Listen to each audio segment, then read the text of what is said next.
নমস্কাৰ, ND24 চাই থকাৰ বাবে আপোনাক ধন্যবাদ। মই ৰাজদীপ বাইলুং বৰুৱা।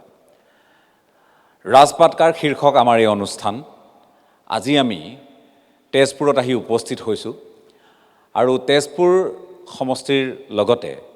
ইয়াৰ কাষৰীয়া যিকেইটা সমষ্টি আছে আলেখ বুজিবৰ বাবে আহিছোঁ। আৰু আপোনালোকে নিশ্চয় গম পাইছে যে আমি এইবাৰ অকণমান এই ক্ষেত্ৰত ব্যতিক্ৰম হৈছোঁ। সুদীৰ্ঘকালৰ সাংবাদিকতাৰ আমি যিটো পৰিৱেশ দেখি আহিছোঁ নিৰ্বাচনৰ সময়ছোৱাত, এনে অনুষ্ঠানৰ কাৰণে বহু ঠাইলৈ গৈছোঁ, বহু মানুহক লগ পাইছোঁ, সকলোৰে সহযোগিতাৰ বাবে আজিও আমি তেওঁলোকক কৃতজ্ঞতা জ্ঞাপন কৰিছোঁ। কিন্তু মূৰকত গৈ এই অনুষ্ঠানৰ শেষত আমিনো কিয় আহিছিলোঁ, কি কথা পাতিবলৈ আহিছিলোঁ, কেতিয়াবা নিজে উৱাদিহ বিচাৰি নোপোৱা হওঁ। পৰিৱেশবোৰ লাহে লাহে অকণমান বেয়া হৈছে, এই কথা অকপতে স্বীকাৰ কৰোঁ। যাৰ বাবে আমাৰ চিন্তা অকণমান এইবাৰ পৃথক। আমি সমষ্টিসমূহৰ কথাৰ বুজ ল'বই লাগিব, আমি ৰাইজৰ কাষলৈ যাবই লাগিব। ৰাজনীতিকসকলক আমি ষ্টুডিঅ'টো পাওঁ, ভিন্ন ঠাইতো পাওঁ, আমি তেওঁলোকৰ সৈতে কথা পাতোঁ। কিন্তু আজি আৰু এইবাৰ বিশেষকৈ আমি প্ৰতিটো সমষ্টিৰ যিকেইখন চিনাকি মুখ, যিসকল ৰাজনৈতিকভাৱে কোনো দলৰ সৈতে সম্পৃক্ত নহয়, তেনে ব্যক্তিক আমি আমন্ত্ৰণ জনাইছোঁ, মুষ্টিমেয় কেইজনমান লোক, আৰু তেওঁলোকৰ পৰাই আমি সমষ্টিটোৰ কিছু কথা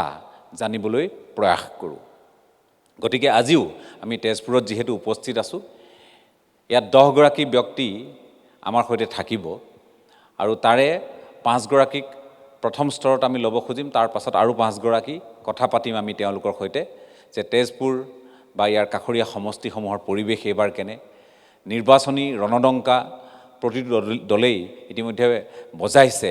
কিন্তু কাৰ পক্ষত জনতাই বা ভোটাৰে অৱস্থান ল'ব, কি ইছ্যুক লৈ এইবাৰ নিৰ্বাচন হ'ব, কি বিষয়ে প্ৰাধান্য পাব, ইত্যাদি ইত্যাদি। গতিকে আজি তেজপুৰত আমি যিসকল ব্যক্তিক লগ পাইছোঁ, মই প্ৰথমে চিনাকি কৰি দিব খুজিছোঁ। আমাৰ মাজত আছে জিতুমণি দেৱচৌধুৰী ডাঙৰীয়া, এগৰাকী নাট্যকৰ্মী, মই আপোনাক স্বাগতম জনাইছোঁ। নমস্কাৰ। আমাৰ সৈতে আছে তেজপুৰৰ এগৰাকী জ্যেষ্ঠ সাংবাদিক অশ্বিনী বৰা, আপোনাকো স্বাগতম। আমাৰ সৈতে আছে জিষ্ণুজ্যোতি দেৱী, আপোনাকো মই স্বাগতম জনাইছোঁ, এগৰাকী ছাত্ৰী বা নৱপ্ৰজন্মৰ প্ৰতিনিধি হিচাপে। আমাৰ সৈতে নিবন্ধকাৰ ৰক্তিম গোস্বামী আছে, মই আপোনাকো স্বাগতম জনাইছোঁ। আমাৰ সৈতে আন এগৰাকী সমাজকৰ্মী নাট্যকৰ্মী জিন্তু বৰঠাকুৰ আছে, বৰঠাকুৰ ডাঙৰীয়া, আপোনাকো স্বাগতম জনাইছোঁ। গতিকে মই আৰম্ভ কৰিব খুজিছোঁ যে তেজপুৰে অত বছৰে কি পালে, আৰু এতিয়াও আপোনালোকে দেখিছে, মোৰ নিজৰো অনুভৱ হয় যে তেজপুৰখনৰ কথা পাতিলে খুব ভাল লাগে। উষানগৰী তেজপুৰ, ঐতিহ্যমণ্ডিত তেজপুৰ, ইয়াত আমি শিক্ষা সংস্কৃতি সকলো দিশৰ পৰা অগ্ৰণী আমি এটা পৰিৱেশ আমি পূৰ্বৰে পৰা উপলব্ধি কৰোঁ। কিন্তু ক'ৰবাত বাহিৰে ৰং চং ভিতৰে কোৱা ভাতুৰি নেকি তেজপুৰ, আজিৰ তেজপুৰ, সেই কথাখিনি পাতিব খুজিম। এইবাৰ তেজপুৰৰ ইছ্যু কি হ'ব, বিষয় কি হ'ব নিৰ্বাচনৰ প্ৰেক্ষাপটত। মই আহিব খুজিছোঁ দেৱচৌধুৰী ডাঙৰীয়া আপোনাৰ কাষলৈ। কি দেখিছে এইবাৰ নিৰ্বাচনত, পৰিৱেশ কাৰ অনুকূলে কাৰ প্ৰতিকূলে, আৰু আপোনাৰ বিশ্লেষণে কি কয়? আচলতে তেজপুৰ সাংস্কৃতিকভাৱে উদ্বুদ্ধ এখন চহৰ, আৰু তেজপুৰৰ যিসকল নাগৰিক, সেই নাগৰিকসকল আচলতে অতি বিচক্ষণ। এই ক্ষেত্ৰত যিটো আমাৰ উন্নতিৰ ধাৰাবাহিকতা যিটো আছে, সেইটোতো আচলতে এটা অৱধাৰিত কথা যে উন্নতি হ'ব, আৰু বিভিন্ন ক্ষেত্ৰত উন্নতি হৈ আহিছে। কিন্তু তেজপুৰ এতিয়াও আমি অনুভৱ কৰোঁ যে তেজপুৰ আচলতে বহু ক্ষেত্ৰত উন্নতিৰ যিটো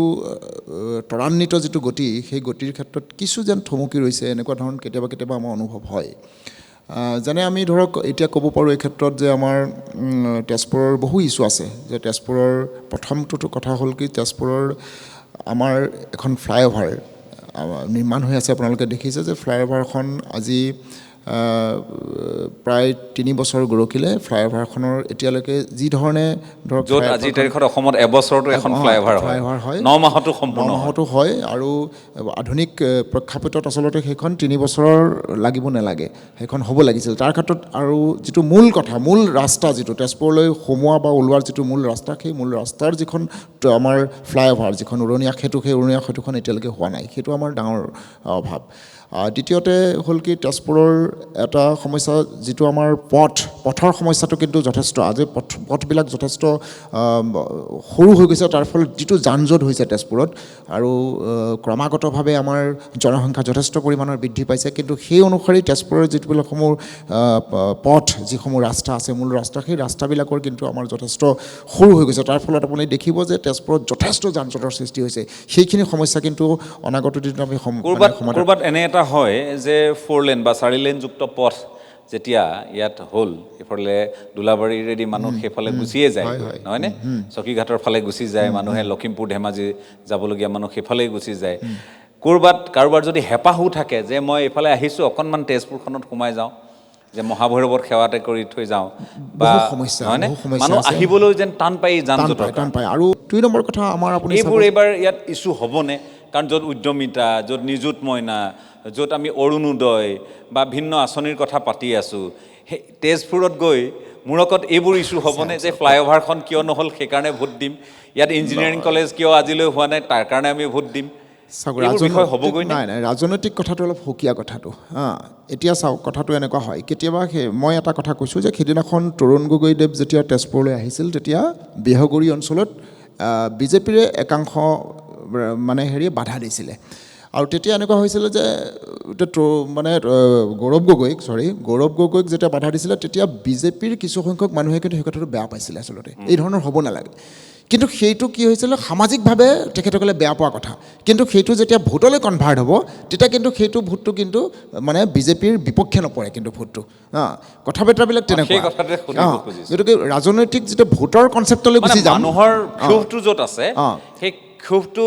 মানে ভোটত যোগ বিয়োগত মোৰ দৃষ্টিভংগীৰে কিন্তু প্ৰভাৱ নপৰে কিন্তু আজিৰ দিনত বৰ্তমান আজিৰ সময়ত মানে এই কথাটো পৰিব যেন অনুভৱ নহয় তাৰমানে হয় মই আকৌ আপোনাৰ কাষলৈ আহিম মই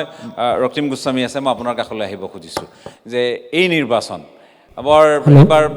এনেধৰণৰ চৰ্চা যে এইবাৰ শাসক পক্ষৰ জোৰ বহুত বেছি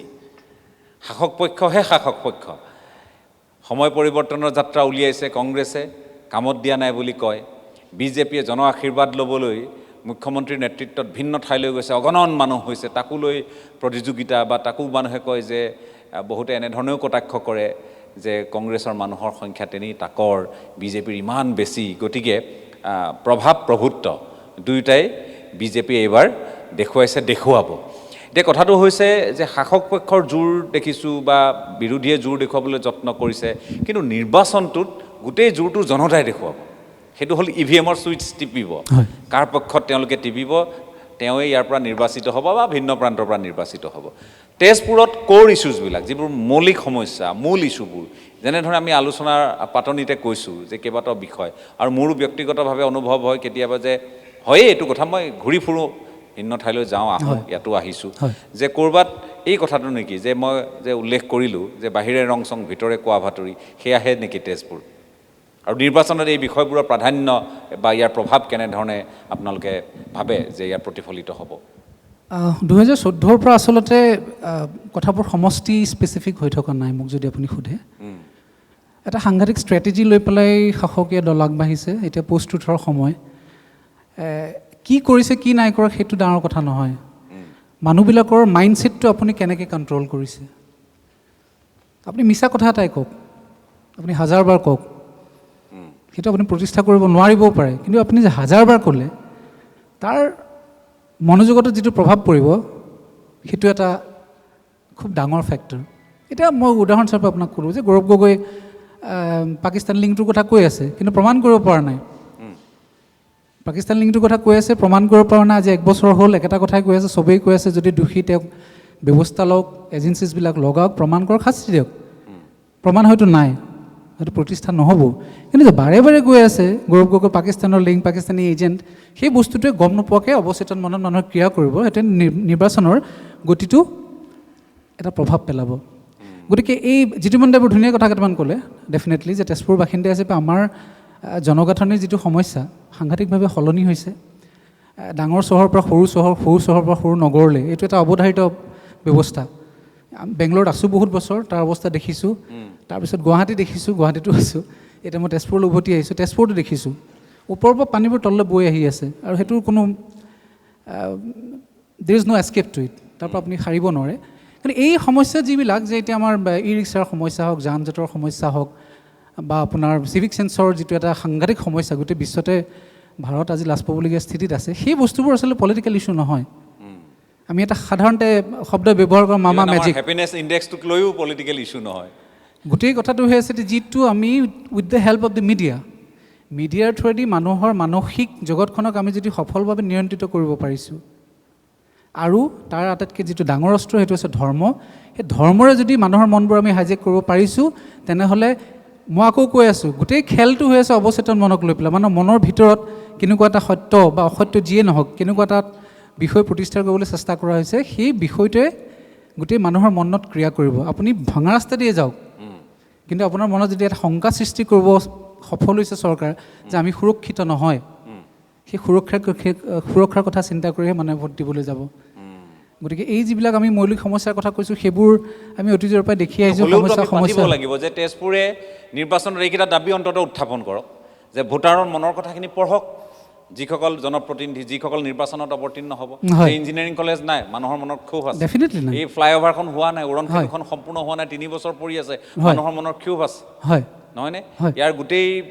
পৰিকাঠামোটো যদি মই আন্তঃগাঁথনিৰ কথা কওঁ ৰাস্তা পদূলি পূৰ্ব এইটো মানিব লাগিব আমি ইনফ্ৰাষ্ট্ৰাকচাৰেল ডেভেলপমেণ্ট আমি অগৰপৰ দিনত যেনেকুৱা দেখিছিলোঁ কংগ্ৰেছৰ দিনত যেনেকুৱা দেখিছিলোঁ তেজপুৰত বিজেপিৰ শাসনকালত ইনফ্ৰাষ্ট্ৰাকচাৰেল ডেভেলপমেণ্ট যথেষ্টখিনি হৈছে তাত আমাৰ কোনো দ্বন্দ্ব নাই আৰু যিটো ভাল সেইটো ভালেই আৰু তাৰ বাদে আমাৰ মুখ্য সমস্যাটো হৈছে মই আকৌ বেংগলোৰৰ কথাই ক'ম যি ধৰণে এখন সৰু চহৰ এটা ডাঙৰ ধুমুহাৰ কাৰণে সাজু হৈ নাথাকে আৰু যদি সেই ধুমুহা আহিব বুলি গম পোৱা যায় তেনেহ'লে চহৰখনক তেনেকৈ সাজু কৰিবলগীয়াটো জৰুৰী হৈ পৰে তেজপুৰৰ অৱস্থা সঁচাকৈ এটা চিন্তা কৰিবলগীয়া বাট পথ নলা নৰ্দমা যিবিলাক গৃহ নিৰ্মাণ হৈছে অট্টালিকা নিৰ্মাণ হৈ আছে বা যান জঁটৰ যিটো সমস্যা মানুহে গাড়ী কিনিছে ঠিকেই গাড়ীখন কেনেকৈ চলাব লাগে নাজানে ক'ত ৰাখিব লাগে নাজানে ডাষ্টবিন এটা সেইখন গাড়ীৰ পৰা পেলাই এটা ধুনীয়া অঞ্চল আপুনি 1 মাহৰ ভিতৰত কৰ্দৰ্যময় কৰিবলৈ মানুহ পাৰ হ'ব নোৱাৰে গতিকে প্ৰত্যেকজন শিক্ষিত সচেতন মানুহক এই সৰু সৰু কথাবিলাকে কিন্তু আঘাত দি আছে গতিকে মই সেইকাৰণেই কৈছোঁ এই বস্তুবিলাক মানুহৰ বস্তু আপোনাক চৰকাৰে শিকাব নালাগে আপুনি গাড়ীখন কেনেকৈ পাৰ্ক কৰিব আপোনাক চৰকাৰে শিকাব নালাগে এই পেট্ৰিয়টিজমটো মানুহৰ বুকুত থাকিবলৈ যে মোৰ চহৰ মই চাফাকৈ ৰাখিম গতিকে যদি এইবিলাক সমস্যা আমি দেখিছোঁ তথাপিও মোৰ মনে নকয় তেজপুৰৰ সমস্যা হয় এইবিলাক কিন্তু মোৰ মনে নকয় যে এইবিলাক এটা সাংঘাতিক ৰাজনৈতিক ইছ্যু হয় যিজন ব্যক্তি জিকিব তেওঁক এইবিলাক বস্তু সহায় কৰিব বুলি গতিকে স্পেচিফিকেলি আমি ক'ব নোৱাৰোঁ যেনেকৈ আমাৰ অসমৰ ক্ষেত্ৰত এটা উভৈধ বাংলাদেশ স্পেচিফিক ইছ্যু সেইটো লৈ পেলাই আজিৰ তাৰিখলৈকে ৰাজনীতি হৈ আছে মানুহে তাৰ সমাধান বিচাৰে কিন্তু সেইটো লৈ পেলাই যে কোৱা নাই সেইটো এটা ইছ্যু ডাঙৰ ইছ্যু এটা আনএমপ্লয়মেণ্ট এটা ইছ্যু তেজপুৰৰ ক্ষেত্ৰত স্পেচিফিকেলি আমি তেনেকৈ সৰু চৰ হিচাপে ক'ব নোৱাৰোঁ আমি দৈনন্দিন জীৱনত যিবিলাক অসুবিধা পাই আছোঁ জ্যোতিমন দাই ক'লে মই একেখিনি কথা কৈ আছোঁ আৰু যদি সেইবিলাক সমস্যা ৰাজনৈতিক ইছ্যু হয় তেনেহ'লে তেজপুৰৰ কাৰণে তাতকৈ ভাল কথা একো নাই আৰু যদি সেইবিলাক ইছ্যু লৈ কোনোবাই ৰাজনীতি কৰোঁ বুলি কয় যে মোৰ চহৰখন মই সুন্দৰকৈ ৰাখিম আৰু এই যিবিলাক সমস্যা আচলতে সেইবিলাক বস্তুৱে চহৰ এখন বা যিকোনো সমষ্টি এটা প্ৰকৃতাৰ্থত উন্নয়ন কৰে ডাঙৰ ডাঙৰ প্ৰমিছ আমাক নালাগে সৰু সৰু কামবিলাক সঠিককৈ কৰি গ'লে ডাঙৰ পৰিৱৰ্তন আমি নিজেই দেখিম ঠিক আছে হয় ধন্যবাদ আপোনাৰ আৰম্ভণিৰ মন্তব্যৰ বাবে মই ধন্যবাদ জ্ঞাপন কৰিছোঁ মই যিহেতু প্ৰথম যিটো গোট এই গোটত এগৰাকীয়ে মহিলা প্ৰতিনিধি গতিকে মই জিষ্ণুজ্যোতিৰ কাষলৈ আহিছোঁ কিভাৱে এগৰাকী যুৱ প্ৰজন্মৰ এগৰাকী প্ৰতিনিধি হিচাপে এই নিৰ্বাচনটোত বিশেষকৈ 2026ৰ নিৰ্বাচনটো আন নিৰ্বাচনতকৈ ব্যতিক্ৰম হ'ব নে একেই যেনেকৈ পূৰ্বৰ নিৰ্বাচনসমূহ হয় একেধৰণৰ একেবোৰ কথা একেখিনি চিন্তাৰ চৰ্চা একেখিনি বিষয়ক লৈ হ'ব নে তেজপুৰ এইবাৰ অকণমান ভিন্ন বাৰ্তা দিবলৈ সাজু হৈছে এইবাৰৰ নিৰ্বাচনটো তেতিয়াহে ব্যতিক্ৰম হ'ব যেতিয়া আগৰ যিসমূহ সমস্যা আছিলে সেইসমূহ সমস্যাৰ পৰা বহুল চিত্ৰপটত আমি তেজপুৰৰ সমস্যাখিনি বিশ্লেষণ কৰি তাৰ সমাধান উলিয়াবলৈ চেষ্টা কৰিম এতিয়া কথাটো হৈছে কি তেজপুৰৰ প্ৰাণস্বৰূপ সংজ্ঞাটোৱে হৈছে ব্ৰহ্মপুত্ৰ কিন্তু আজিকালি আমি দেখি পাওঁ ব্ৰহ্মপুত্ৰৰ কাষত বিভিন্ন ধৰণৰ লেতেৰা জাবৰ জোঁথৰ পেলাবলৈ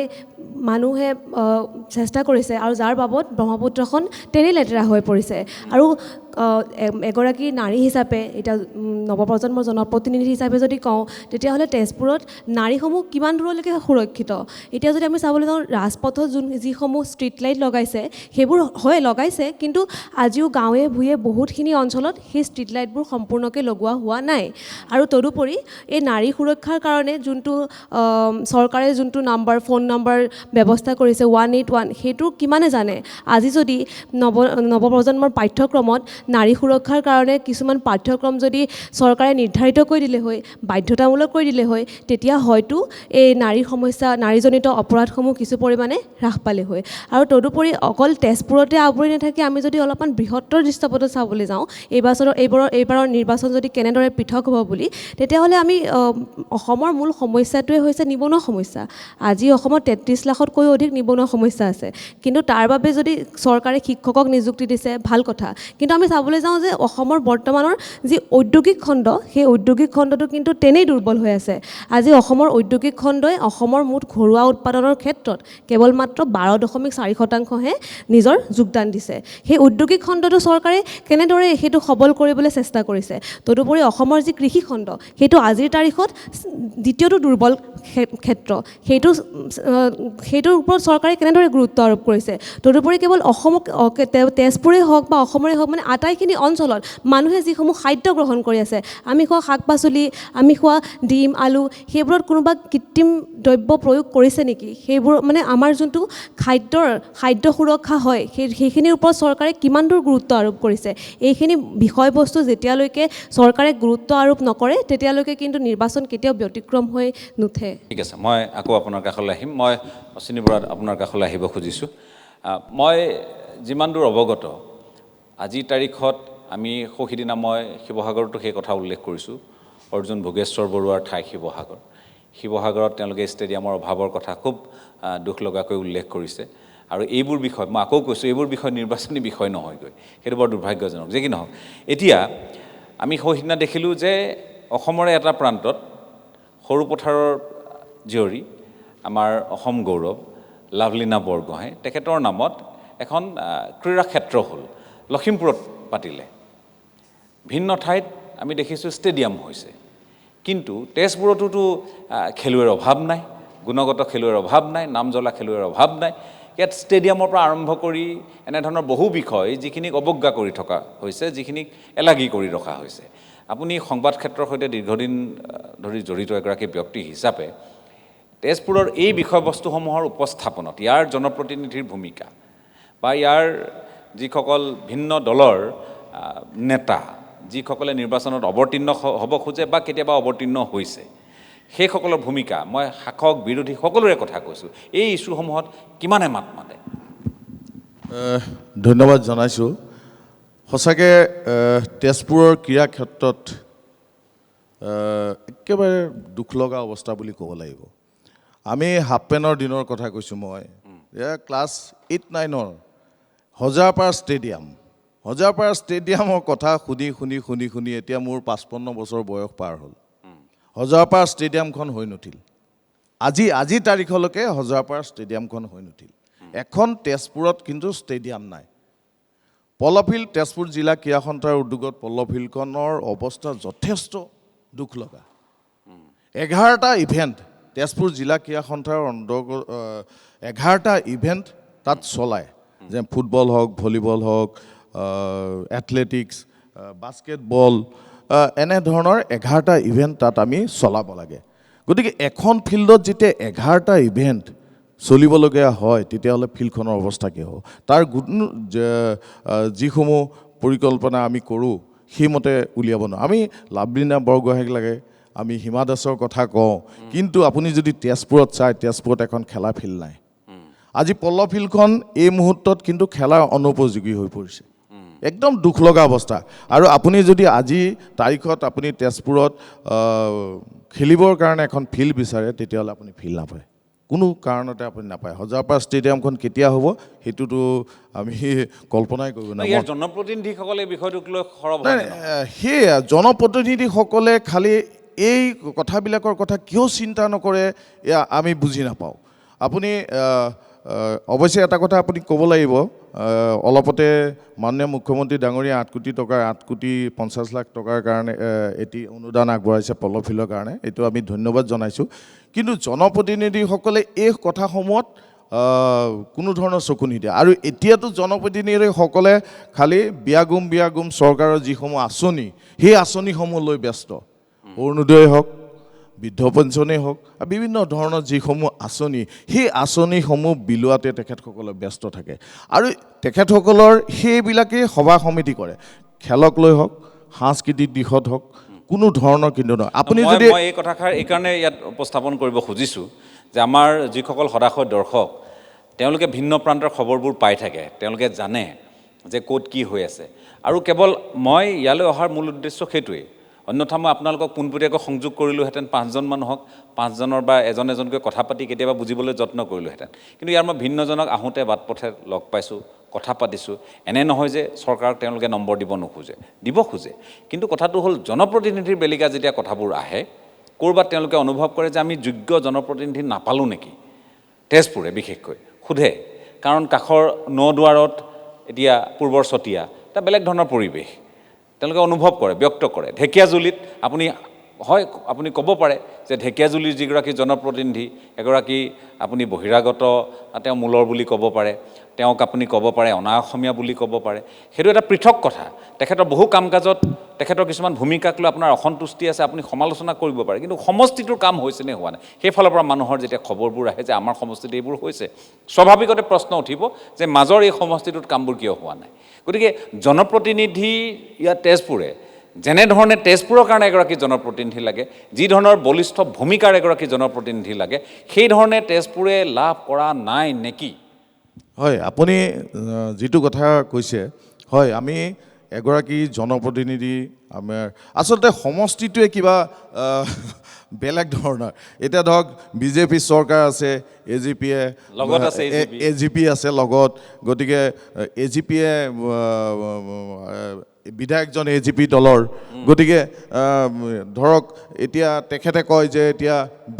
আমি AGP আছোঁ কাৰণে বিজেপিয়ে আমাক এনেকুৱা ধৰণৰ পৰিকল্পনা মই আগবঢ়াইছোঁ, মোক হয়তো দিব বিচৰা নাই, বিজেপি নাই, ক'ৰবাত হয়তো এটা সংঘাত, তেনেকুৱা ধৰণৰ এটা সংঘাত, এইটো তেওঁলোকৰ ভিতৰত সংঘাত আছে। বিজেপি দলৰ মানুহে ভাবে যে AGP দিনত হৈ গ'লে আমাৰ অস্তিত্ব নাথাকিব, AGPও ভাবে তেনেকুৱা ধৰণৰ কথাবিলাকে ভাবে। আৰু এতিয়া এইবোৰ বাস্তৱিকতে ইয়াত হয় নহয়? বাস্তৱিকতে হয়, কাৰণ মই যিহেতু এজন সাংবাদিক হিচাপে মই মানুহৰ ৰাইজৰ কথাবিলাক বুজ লওঁ, বা তেখেতসকলৰ পৰা এই কথাবিলাক বুজ ল'লে সেই কথাবিলাক আহি পৰে। গতিকে আপুনি এটা কথা সুন্দৰ কথা কৈছে যে আজি চাওক, তেজপুৰ সমষ্টিৰ একে গাতে লাগি থকা নদুৱাৰ সমষ্টিত আপুনি এই মুহূৰ্তত 3খনকৈ ষ্টেডিয়াম আছে, 3খনকৈ অত্যাধুনিক ষ্টেডিয়াম আছে, কিন্তু তাত খেলুৱৈৰ অভাৱ। ঢেকীয়াজুলিত আছে, বৰচলাত আছে, কিন্তু তেজপুৰত এখনকৈ ষ্টেডিয়াম নাই, যিখন ষ্টেডিয়ামৰ কথা আমি হাফ পেনৰ দিনৰ পৰা মই ক'লোঁ আপোনাক, আপুনি মোটামুটি 50 বছৰ শুনি আছে, মই 50 বছৰ ধৰি মই শুনি আছোঁ, কিন্তু সেই ষ্টেডিয়ামখনেই আজিলৈকে বনাই শেষ কৰিব পৰা নাই। কিমান প্ৰতিনিধি গ'ল, কংগ্ৰেছ দলৰ হওক, বিজেপি দলৰ হওক, AGPৰ হওক, গ'ল আহিছে আৰু গৈছে, কিন্তু ষ্টেডিয়ামখন বনাই তুলিব পৰা নাই। আৰু আপুনি সাংস্কৃতিক দিশৰ ক্ষেত্ৰতো কৈছোঁ, একেবাৰে বাণ থিয়েটাৰৰ সম্পাদক ডাঙৰী আছে, বাণ থিয়েটাৰটো এতিয়া আমি নৱনিৰ্মিত কৰি আছে, নতুনকৈ বনোৱাৰগৈ। বাণ থিয়েটাৰটো নোহোৱাৰ কাৰণে তেজপুৰত এটা অডিটৰিয়াম নাই নাটক কৰিবৰ কাৰণে, আপুনি এখন সভা পাতিবৰ কাৰণে এটা অডিটৰিয়াম আপুনি বিচাৰি নাপায়।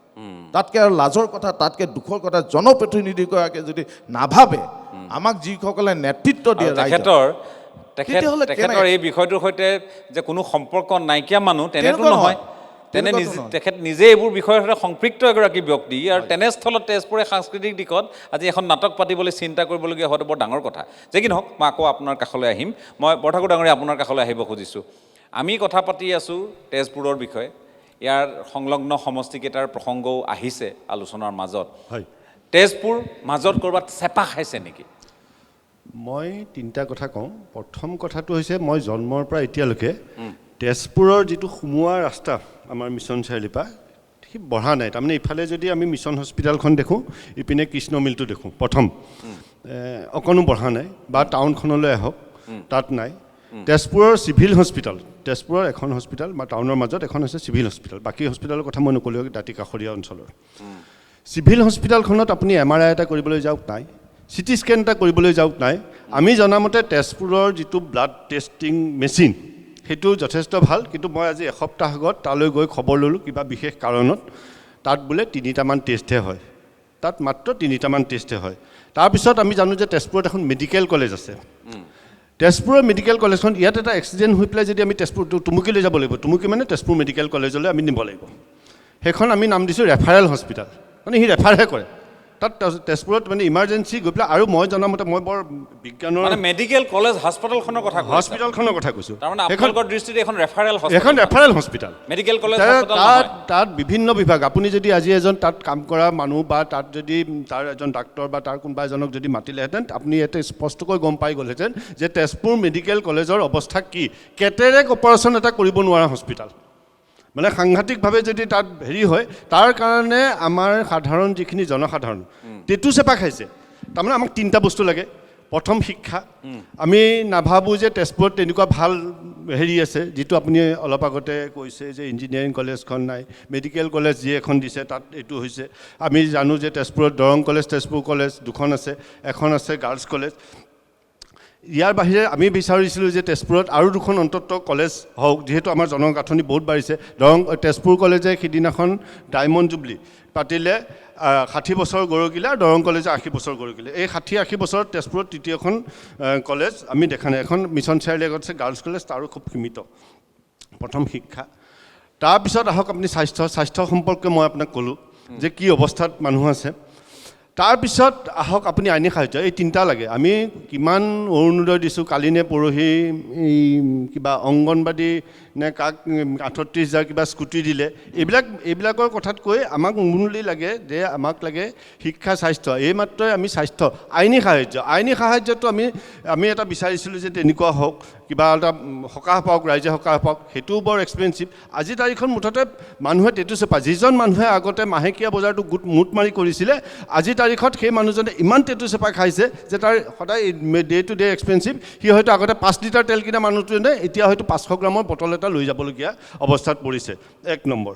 তাৰপিছত আহক আপুনি তেজপুৰখনত বিভিন্ন সমস্যা আছে, বিভিন্ন সমস্যা মানে আপুনি দেখিব যে মল কিবা কিবি হৈছে, কিন্তু আমাৰ সাধাৰণ যিখিনি ব্যৱসায়ী, তেজপুৰৰ স্থানীয় ব্যৱসায়ীখিনিয়ে কিবা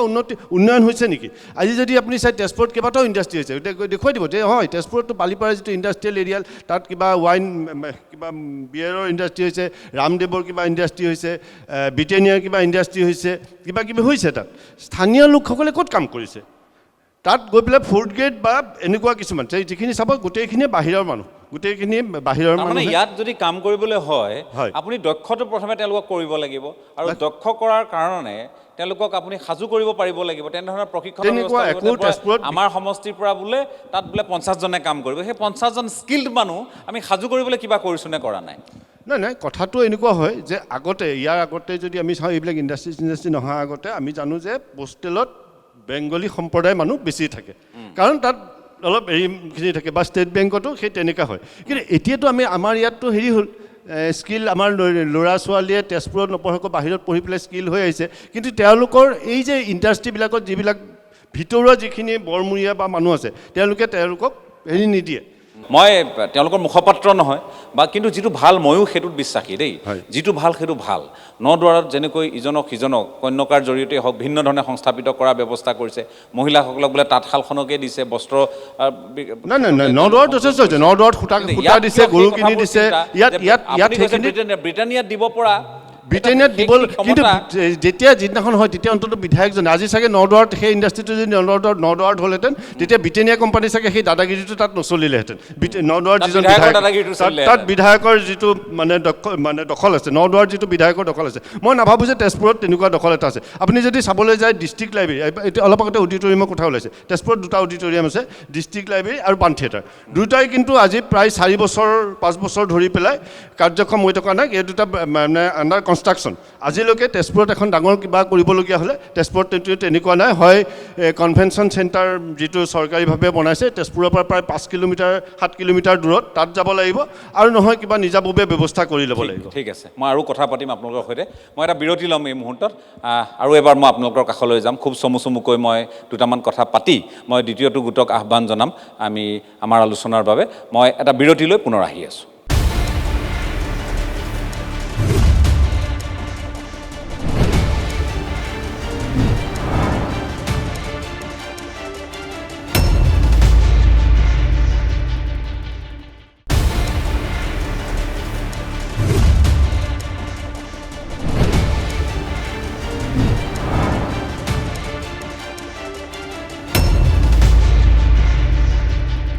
এটা বিৰতিৰ পাছত আপোনালোকক পুনৰ স্বাগতম আমি তেজপুৰত আজি আহি উপস্থিত হৈছোঁ ৰাজপাট কাৰ শীৰ্ষক আমাৰ অনুষ্ঠান আৰু আজি আমি আকৌ কৈছোঁ যে ৰাজনীতিকক আমন্ত্ৰণ জনোৱা নাই ৰাজনীতিকৰ কথা আপোনালোকে পুৱাৰ পৰা গধূলিলৈ হাজাৰবাৰ শুনিব কিন্তু সেই ৰাজনীতিকসকলক ৰাজনীতিক বনোৱা মানুহখিনি তেওঁলোকক ৰাজনেতা সজোৱা মানুহখিনি তেওঁলোকক বিধায়ক মন্ত্ৰী পতা মানুহখিনি এই মানুহখিনিৰ মনৰ কথা আমি নিশ্চয় শুনিব লাগিব গতিকে আজি কেৱল আৰু কেৱল সেইসকল লোককহে আমি আমন্ত্ৰণ জনাইছোঁ আৰু আমি এটা সম্পৰীক্ষণো আৰম্ভ কৰিছোঁ যে কথাবোৰ এনেকৈও বুজ ল'ব নোৱাৰিনে আমি বুজ লোৱাৰ যত্ন কৰিছোঁ তেজপুৰ সমষ্টিৰ কথা পাতিছোঁ কাষৰীয়া সমষ্টিৰ কথা শোণিতপুৰ জিলাখনৰ বাকী সমষ্টিৰ কথাও অকণমান ইয়াৰ মাজে মাজে আলোচনা হৈছে বাকী বহুকেইটা সমষ্টিৰ কথা কৈছে ক'ৰবাত ষ্টেডিয়াম হৈছে একোটা সমষ্টিত 3খনকৈ ষ্টেডিয়াম হৈছে ইয়াত হোৱা নাই তেজপুৰৰ এটা সময়ৰ মূল আকৰ্ষণ আমি যেতিয়া স্কুলত পঢ়ি আছিলোঁ আমি তেজপুৰলৈ আহিছিলোঁ শিক্ষামূলক ভ্ৰমণৰ বাবে আমাক লৈ অনা হৈছিল আৰু আমাক গোটেই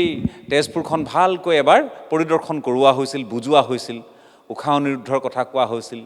বান ৰজাৰ কথা কোৱা হৈছিল বান থিয়েটাৰৰ কথা কোৱা হৈছিল বান ৰংগমঞ্চৰ কথা কোৱা হৈছিল এই গোটেই কথাবোৰ আমাক বুজোৱা হৈছিল আৰু আজি সেইখন সাংস্কৃতিক নগৰীত আমি আহি যিটো কথা শুনিছোঁ বা যিটো বহুলোকে নাজানে তেওঁলোককো আমি জনাব খুজিছোঁ যে সেই বান ৰংগমঞ্চ কাৰ্যক্ষম হৈ থকা নাই এটা সময়ত বান ৰংগমঞ্চত নাটক কৰিবলৈ পোৱাটোৱেই বহুতৰে বাবে জীৱনৰ এক বৃহৎ উপলব্ধি আছিল এগৰাকী সাংস্কৃতিক কৰ্মী হিচাপে সেই পৰিৱেশ নাই এই পৰ্যটন সেই নাটক সেই সংস্কৃতি সেই সাংস্কৃতিক গোটেই ব্যৱস্থাপনাটো কিয় এনে এক পৰ্যায়ত আছে আৰু ইয়াৰ জনপ্ৰতিনিধিয়ে এই কথাবোৰক গুৰুত্ব দিছেনে নিশ্চয় নিদিব কাৰণ উদ্যমিতা অৰুণোদয় নিযুত মইনা নিযুত বাবু ৰেচন কাৰ্ডৰ বাবে বিনামূলীয়া সামগ্ৰী বিতৰণ ইত্যাদিক লৈয়ে তেওঁলোক অধিক সময় ব্যস্ত থাকে যাৰ বাবে বহু এনে কৰিবলগীয়া কাম একাষৰীয়া কৰি ৰাখে কিন্তু তাৰ মাজতো ব্যতিক্ৰম আছে বহু বিধায়ক যি নিজৰ সমষ্টিত ইঞ্জিনিয়াৰিং কলেজৰ বাবে কোনোবাই বিমানবন্দৰৰ বাবে কোনোবাই যোগাযোগ যাতায়াত ব্যৱস্থা আৰু অধিক যাতে উন্নয়ন সাধন কৰিব পাৰি তাৰ বাবে কাম কৰে কিন্তু তেজপুৰত এই কামবোৰ নহয় নেকি মই আপোনাৰ কাষলৈ আকৌ এবাৰ আহিছোঁ দেৱচৰী ডাঙৰীয়া মই সেই সংক্ষিপ্তভাৱে কথাখিনি জানিব খুজিছোঁ যে জনপ্ৰতিনিধিৰ ভূমিকাটো বৰ এটা প্ৰবল নহয় নেকি আৰু এই যিবোৰ অৰি শাসক পক্ষত থকা মানুহ তেখেতো এতিয়াৰ জনপ্ৰতিনিধিগৰাকী হয়তো টিকট পায় নাপায় সেইবোৰ পাছৰ কথা কিন্তু অগপ বিজেপি তেওঁলোকে এটা মুদ্ৰাৰ এতিয়া ইপিঠি সিপিঠি কিন্তু এই অৰিৰ বাবেই তেজপুৰৰ এই অৱস্থা নেকি খুব চমুকৈ জানিব হ'ব পাৰে আপুনি এটা কথা কৈছে যে তেজপুৰ পৰ্যটকস্থলী হিচাপে আমি আচলতে প্ৰতিষ্ঠা কৰিব পৰা নাই যে তেজপুৰ হৈছে ব্ৰহ্মপুত্ৰৰ উত্তৰ পাৰৰ এটা কেন্দ্ৰবিন্দু গতিকে আগতে সেইটো আছিল কিন্তু বৰ্তমান নাই আৰু এই যিটো কথা কৈছে যে অৰিৰ কথাটো এইটো নিশ্চয় ৰাজনৈতিকভাৱে এইটো হ'ব পাৰে তাৰমানে কাৰণ যদি বিজেপিৰ শাসনত মূল গাদীখন বিজেপিয়ে দখল কৰিছে ইয়াত এজেপি থকাৰ লগে লগে বিজেপিৰ মানুহখিনিয়ে ধৰক ইয়াতে যদি বেছি কাম কৰিব দিয়ে তেতিয়াহ'লে হয়তো এজেপিৰ পৰা আমি সেই আসনখন দখল কৰিব নোৱাৰিম এই ধৰণৰ হয়তো ৰাজনৈতিক কিবা বিচক্ষণতা তেখেতসকলৰ মাজত থাকিব পাৰে সেইটো সুকীয়া কথা কিন্তু আমি তেজপুৰীয়া নাগৰিক হিচাপে আমাৰ যিজন জনপ্ৰতিনিধি সেই জনপ্ৰতিনিধিজনৰ যিটো মেৰুদণ্ড তেখেতে যি ধৰণে কাম কৰিব লাগে সেইটো আমি বিচাৰোঁ আমাৰ যিবিলাক সমস্যা আছে যে আমাৰ পানীৰ সমস্যা আছে আমাৰ পাৰ্কিঙৰ সমস্যা আছে সেই আমাৰ পৰ্যটকস্থলী হিচাপে গঢ়ি তুলিব পৰা বিভিন্ন সমস্যা আছে আমাৰ আজি ৰূপকৰ জ্যোতিপ্ৰসাদ আগৰৱালাৰ যিটো গৃহ পকী বুলি কয় পকীৰ ভিতৰ চৰা যদি যায় তাৰ বিভিন্ন সামগ্ৰী এটা উৱলি গৈছে তাৰমানে তাক বিজ্ঞানসন্মতভাৱে আমি সংৰক্ষণ কৰাৰ প্ৰয়োজনীয়তা আছে সেই কথাবিলাক কোনে ভাবিব সেই কথাবিলাক কথাবিলাক জনপ্ৰতিনিধিজনে ভাবিব আৰু জনপ্ৰতিনিধিজন এজন সুদক্ষ তেখেতে সাংস্কৃতিক কৰ্মী এজন বিষ্ণুৰাভা কলাগুৰু বিষ্ণুপ্ৰসাদ ৰাভাৰ পুত্ৰ তেখেতে এইবিলাক নজনা নহয় কিন্তু কি কাৰণে তেখেতে সেইবিলাকৰ পৰা ক'ত তেওঁৰ হাত ভৰি বন্ধা তেওঁ নে নিশ্চয় তেওঁ নিজে বান্ধ খাই থাকিব খোজে কৰিব নোখোজে নহয়, সেইটো দুটা আমি- কথা থাকিব দুটা আমি ভাবোঁ যে তেখেতে হয়তো সেই কথাটো কৰিব বিচৰা নাই এটা কথা মই ভাবোঁ আৰু দ্বিতীয় কথাটো হয়তো হ'ব পাৰে যে তেখেতে বিভিন্ন ক্ষেত্ৰত হয়তো তেখেতৰ কিছু ওপৰৰ পৰা কিছু প্ৰেছাৰ আছে যাৰ কাৰণে তেখেতে সেই আৰু যিটো তেখেত এগৰাকী আমোলাও আছিল নহয় আমোলাও আছিল তেখেতে সমগ্ৰ জানে গোটেই কথা বতৰাবিলাক জানে মানে এনে হয় বহু ক্ষেত্ৰত কি হয় নতুন বিধায়কক আমি দেখোঁ যে তেওঁলোকে কামবোৰ ক'ৰ পৰা কেনেকৈ উলিয়াই আনিব আঁচনিবোৰ কি ধৰণে ৰূপায়ণ কৰিব আপুনি চাওক জাকিৰ হুছেইন চিকদাৰক মই সিদিনা মাতিছোঁ মোৰ অনুষ্ঠান এটাতে তেখেতে কৈছে তেওঁ পাইপলাইনটো জানে অৰ্থাৎ কৈছে যে প্ৰত্যেকটো কামত পানীৰ পাইপটো ক'ত খুলিলে পানী আহিব সেই পাইপত সেই কথাখিনি জানে চেঙাৰ নতুন বিধায়কগৰাকীয়ে যদি নিজৰ সমষ্টিত কস্তুৰবা গান্ধী বালিকা বিদ্যালয় স্থাপন কৰোৱাৰ বাবে চৰকাৰৰ পৰা 6.5 কোটি টকা চৰাঞ্চললৈ লৈ যাব পাৰে গোটেই যদি চেঙাৰ ব্ৰহ্মপুত্ৰৰ খহনীয়াত যিখিনি ক্ষতিগ্ৰস্ত হৈছে সেই মথাউৰিসমূহ পকী কৰোৱাব পাৰে বৰপেটা জিলাৰ ভিতৰত সৰ্বাধিক অভিজ্ঞ মানুহ এজনে নিজৰ সমষ্টিটোৰ কামবোৰ এলাগি কৰি ৰখাটো আপুনি কি বুলি ক'ব হাত ভৰি বান্ধি থকা বুলি ক'ব যে নিজে সাঁঠাবলি কৰি সেই থকা কথাটোকে সেই বিচক্ষণাটো আপুনি চাওক আজি আজমলে তাতে নিজৰ আজমল ফাউণ্ডেশ্যনৰ দ্বাৰা তাত শিক্ষা ব্যৱস্থা ইমান ধৰণৰ ত্বৰান্বিত কৰিছে ইমান উন্নীত কৰিছে তাত 35 নে 32জন এইবাৰ হেৰি পাইছে মানে APSC তেখেতসকলৰ হেৰি পাইছে গতিকে আমি আমাৰ ইয়াত তেজপুৰৰ নিচিনা এখন চহৰত সেই কামটো এজন আমাৰ জনপ্ৰতিনিধিক নোৱাৰে তেখেতৰ নিজৰ উদ্যোগত নিশ্চয় পাৰে কিন্তু হয়তো তেখেতে সেই কথাটো ইমান জনাৰ পিছতো তেখেতে হয়তো সেই কাম কৰিব বিচৰা নাই বুলি আমি অনুধাৱন কৰিম তাৰমানে আজিৰ দিনত কিন্তু এইবোৰ কথাৰ ওপৰত ভোট নহয় যে এইটোহে বৰ ডাঙৰ এইটো কথা মই আগতে ক'লোঁ যে যেতিয়া ভোটৰ কনচেপ্টলৈ গুচি যাব তেতিয়া কথাবিলাক এই কথাবোৰ তল পৰিব। এতিয়া ৰাজনীতিটো সম্পূৰ্ণৰূপে মাৰ্কেটিং হৈ গৈছে গোটেই কথাটো গতিকে আপুনি আৰু 2 নম্বৰ কথাটো এতিয়া বিৰোধীৰ যিটো কথা আছে এতিয়া বিৰোধীৰ কথাটো হৈছে কি বিৰোধী সংগঠিত নহয় এতিয়া সংগঠিত নহয় আৰু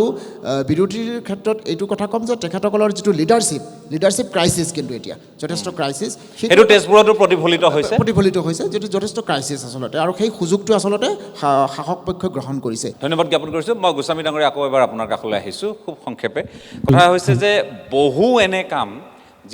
যিখিনি আমি বহুতে হয়তো ভাবিছিলোঁ তেজপুৰৰ মানুহৰ চিন্তাৰে মই কৈছোঁ ময়ো নিজকে সম্পৃক্ত কৰিয়ে কৈছোঁ যে এইখিনি কাম হ'ব লাগিছিল এইখিনি কাম তেজপুৰত নহ'ল গণ্ডগোলটো দুঠাইৰ পৰা হ'ব লাগিব এক হ'ল চৰকাৰৰ কৃপাদৃষ্টি পৰা নাই 2 হৈ গ'ল জনপ্ৰতিনিধিৰ সদিচ্ছা নাই বা তেওঁ আনিব পৰা নাই এই ধৰণে কথাখিনি আমি ভাবিব লাগিব এতিয়া নিৰ্বাচনৰ এই কথাবোৰ ক'ৰবাত নহয় ক'ৰবাত তোলাচনীত মানুহে তুলিবলৈ যত্ন কৰিব কিন্তু মূল কথাটো হৈছে আপোনাৰ যে বিৰোধীয়ে কিমান এই কথাখিনিক লৈ যাব পাৰিছে যে মানুহৰ মনৰ চিন্তাখিনি মনৰ ক্ষোভখিনিক তেওঁলোকে সেইখিনিক প্ৰতিনিধিত্ব কৰি যে এই নিৰ্বাচনত আপোনালোকৰ ক্ষোভ নিৰসন কৰাৰ বাবে আমি সাজু হৈছোঁ প্ৰতিটো কাম হ'ব আমি আহিব লাগিব মাথো চৰকাৰ সেই ধৰণে ক'ব পৰা পৰিৱেশটো জানো ইয়াত আছে তেজপুৰত সেই কথাটো নহয় মই সংক্ষিপ্তে ক'ম বিৰোধীৰ কথাটো হৈছে কি শক্তিশালী বিৰোধীক জানো বিৰোধী হৈ থাকিবলৈ দিয়া হৈছে নহয় থ্ৰেটেন কৰা হৈছে নহয় দললৈ অনা হৈছে নহয় টকা দি কিনা হৈছে গতিকে সুস্থ গণতান্ত্ৰিক প্ৰক্ৰিয়াত বিৰোধীক যিটো স্থান দিব লাগে এখন চৰকাৰ কাহানিও দিয়াই নাই বিশেষকৈ 2014 পৰা কংগ্ৰেছৰ দিনতো ডিফেকশ্যন হৈছিলে কিন্তু কংগ্ৰেছে এণ্টি ডিফেকশ্যন ল আনিছিলে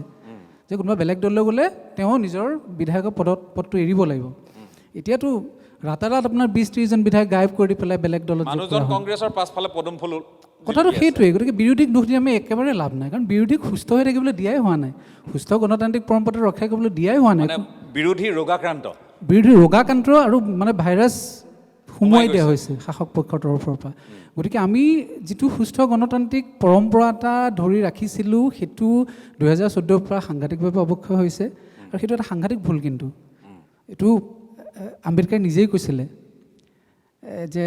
যেতিয়া মানুহে ধৰ্মৰ মুখ্যৰ আশ্ৰয় হিচাপে লয় ধৰ্ম তেতিয়ালৈকে ঠিকে আছে কিন্তু যদি ধৰ্ম ৰাষ্ট্ৰ পৰিচালনাৰ এক আহিলা হয় আৰু সেই ধৰ্মৰ আধাৰত যদি জনসাধাৰণে এগৰাকী সুপ্ৰিম লিডাৰক সাংঘাতিকভাৱে সমৰ্থন কৰিবলৈ আৰম্ভ কৰে তেনেহ'লে তেওঁক একনায়কত্ব হ'বলৈ আৰু বেছি সময় নাই গতিকে কথাবোৰ ঠিক তেনেকৈ গৈ আছে কাৰণ কোনো সুস্থ প্ৰতিনিধিয়ে কেতিয়াও বিৰোধীক এইদৰে অৱলম্বন কৰিব আমি কেজৰিৱালৰ কেছটো দেখিলোঁ আৰু সেই কথাটো সকলোতে প্ৰতিফলিত হয় সৰু বৰ সকলো সমষ্টিতে প্ৰতিফলিত হয় গতিকে বিৰোধী নাই বিৰোধী দুৰ্বল বিৰোধীক থাকিবলৈ দিয়া হোৱা নাই এতিয়া বিৰোধী যিজন দলপতিত তেওঁ পাকিস্তানৰ ইছ্যুটোলৈ লাগি আছে তেওঁকো নষ্ট কৰিব কথাটো তেনেকুৱা হৈ আছে কিন্তু আমি সাধাৰণ নাগৰিক হিচাপে বিচাৰিম তীব্ৰ প্ৰতিদ্বন্দ্বিতা হওক বিৰোধী হৈ থাকক কোনোবা স্বইচ্ছাৰে গৈছে বেলেগ কথা, কিনা বেচা নহওক, ইছ্যু বেছ ৰাজনীতি হওক। ইছ্যু বেছ ৰাজনীতি হওক। আৰু মই আকৌ কৈছোঁ দুই পক্ষ থাকিলেহে, যুঁজখন হ'লেহে, এতিয়াতো এনেকুৱা এটা পৰ্যায়লৈ গৈছোঁ যুঁজখনেই হ'ব নিদিব এতিয়া লাহে লাহে। গতিকে সেইবিলাক আমাৰ আপোনাৰ বোধগম্য হৈছে নেকি যে এইবাৰ নিৰ্বাচনটো তুলনামূলকভাৱে পূৰ্বৰ নিৰ্বাচনতকৈ একপক্ষ ধাৰাত যাব? একপক্ষ বুলি মই এইকাৰণেই নকওঁ, কাৰণ জনতাই সকলো কিছুমান নীতি নিৰ্দিষ্ট সময়লৈকে আপুনি জোৰ জবস্তি কৰি জাপিব পাৰিব, কিন্তু এটা সময়ত জনতা সচেতন হয়। আৰু এইবাৰ সেইকাৰণে লাগিছে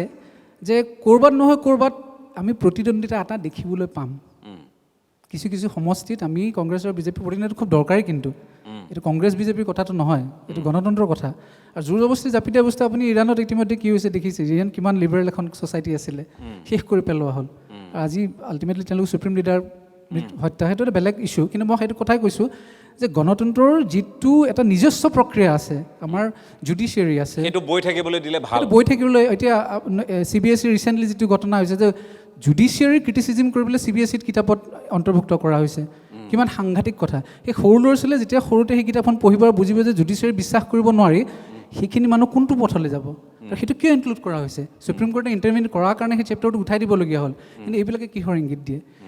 গোটেই কথাটো মই আকৌ কৈছোঁ, যদিও সমষ্টিভিত্তিক কথা পাতি আছোঁ, কিন্তু গোটেই প্ৰক্ৰিয়াটো ওপৰৰ পৰা বৈ আহিছে, যিহেতু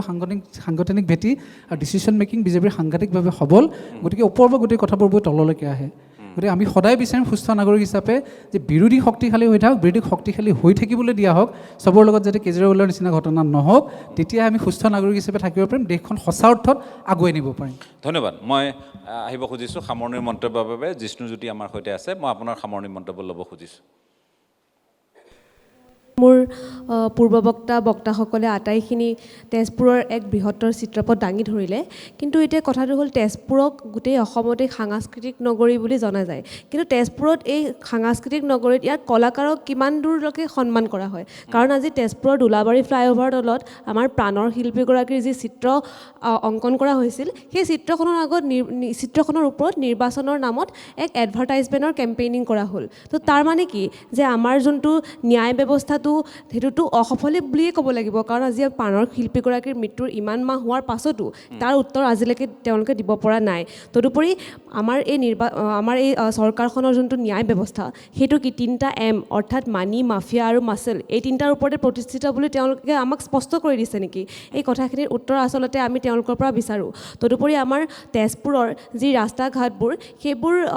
বহুত সৰু হৈ আছে। এতিয়া যদি আমি তেজপুৰ টাউনলৈ যাওঁ, তেতিয়াহ'লে দেখিম যে অধিকাংশ ৰাস্তাই ওৱান ৱে, যাৰ কাৰণে পূজা বা তেনেকুৱা যেতিয়া জনসাধাৰণৰ গেডাৰিং বহুত হৈ যায়, তেতিয়া আমাৰ চলাচলত অসুবিধা হয়। তদুপৰি তেজপুৰত আমি দেখিম 10 বছৰ নালাগে, আমি যদি যোৱা 5 বছৰৰ ধৰি আমি ভালকৈ যদি অবজাৰ্ভ কৰোঁ, তেতিয়াহ'লে আমি দেখিম যে তেজপুৰত এক বৃহত্তৰ ডেম'গ্ৰাফিক পৰিৱৰ্তন হৈছে। অৰ্থাৎ ইয়াৰ বেদখলকাৰীসকলে কিছু জেগাত যদি আমি ভালকৈ চাবলৈ যাওঁ, তেতিয়াহে স্পষ্ট হ'ব যে বহুতো বেদখলকাৰীয়ে তেজপুৰখন অধিকাৰ কৰি পেলাইছে। গতিকে এই বেদখলকাৰীসকলক চিনাক্ত কৰি তথা NRCৰ মানে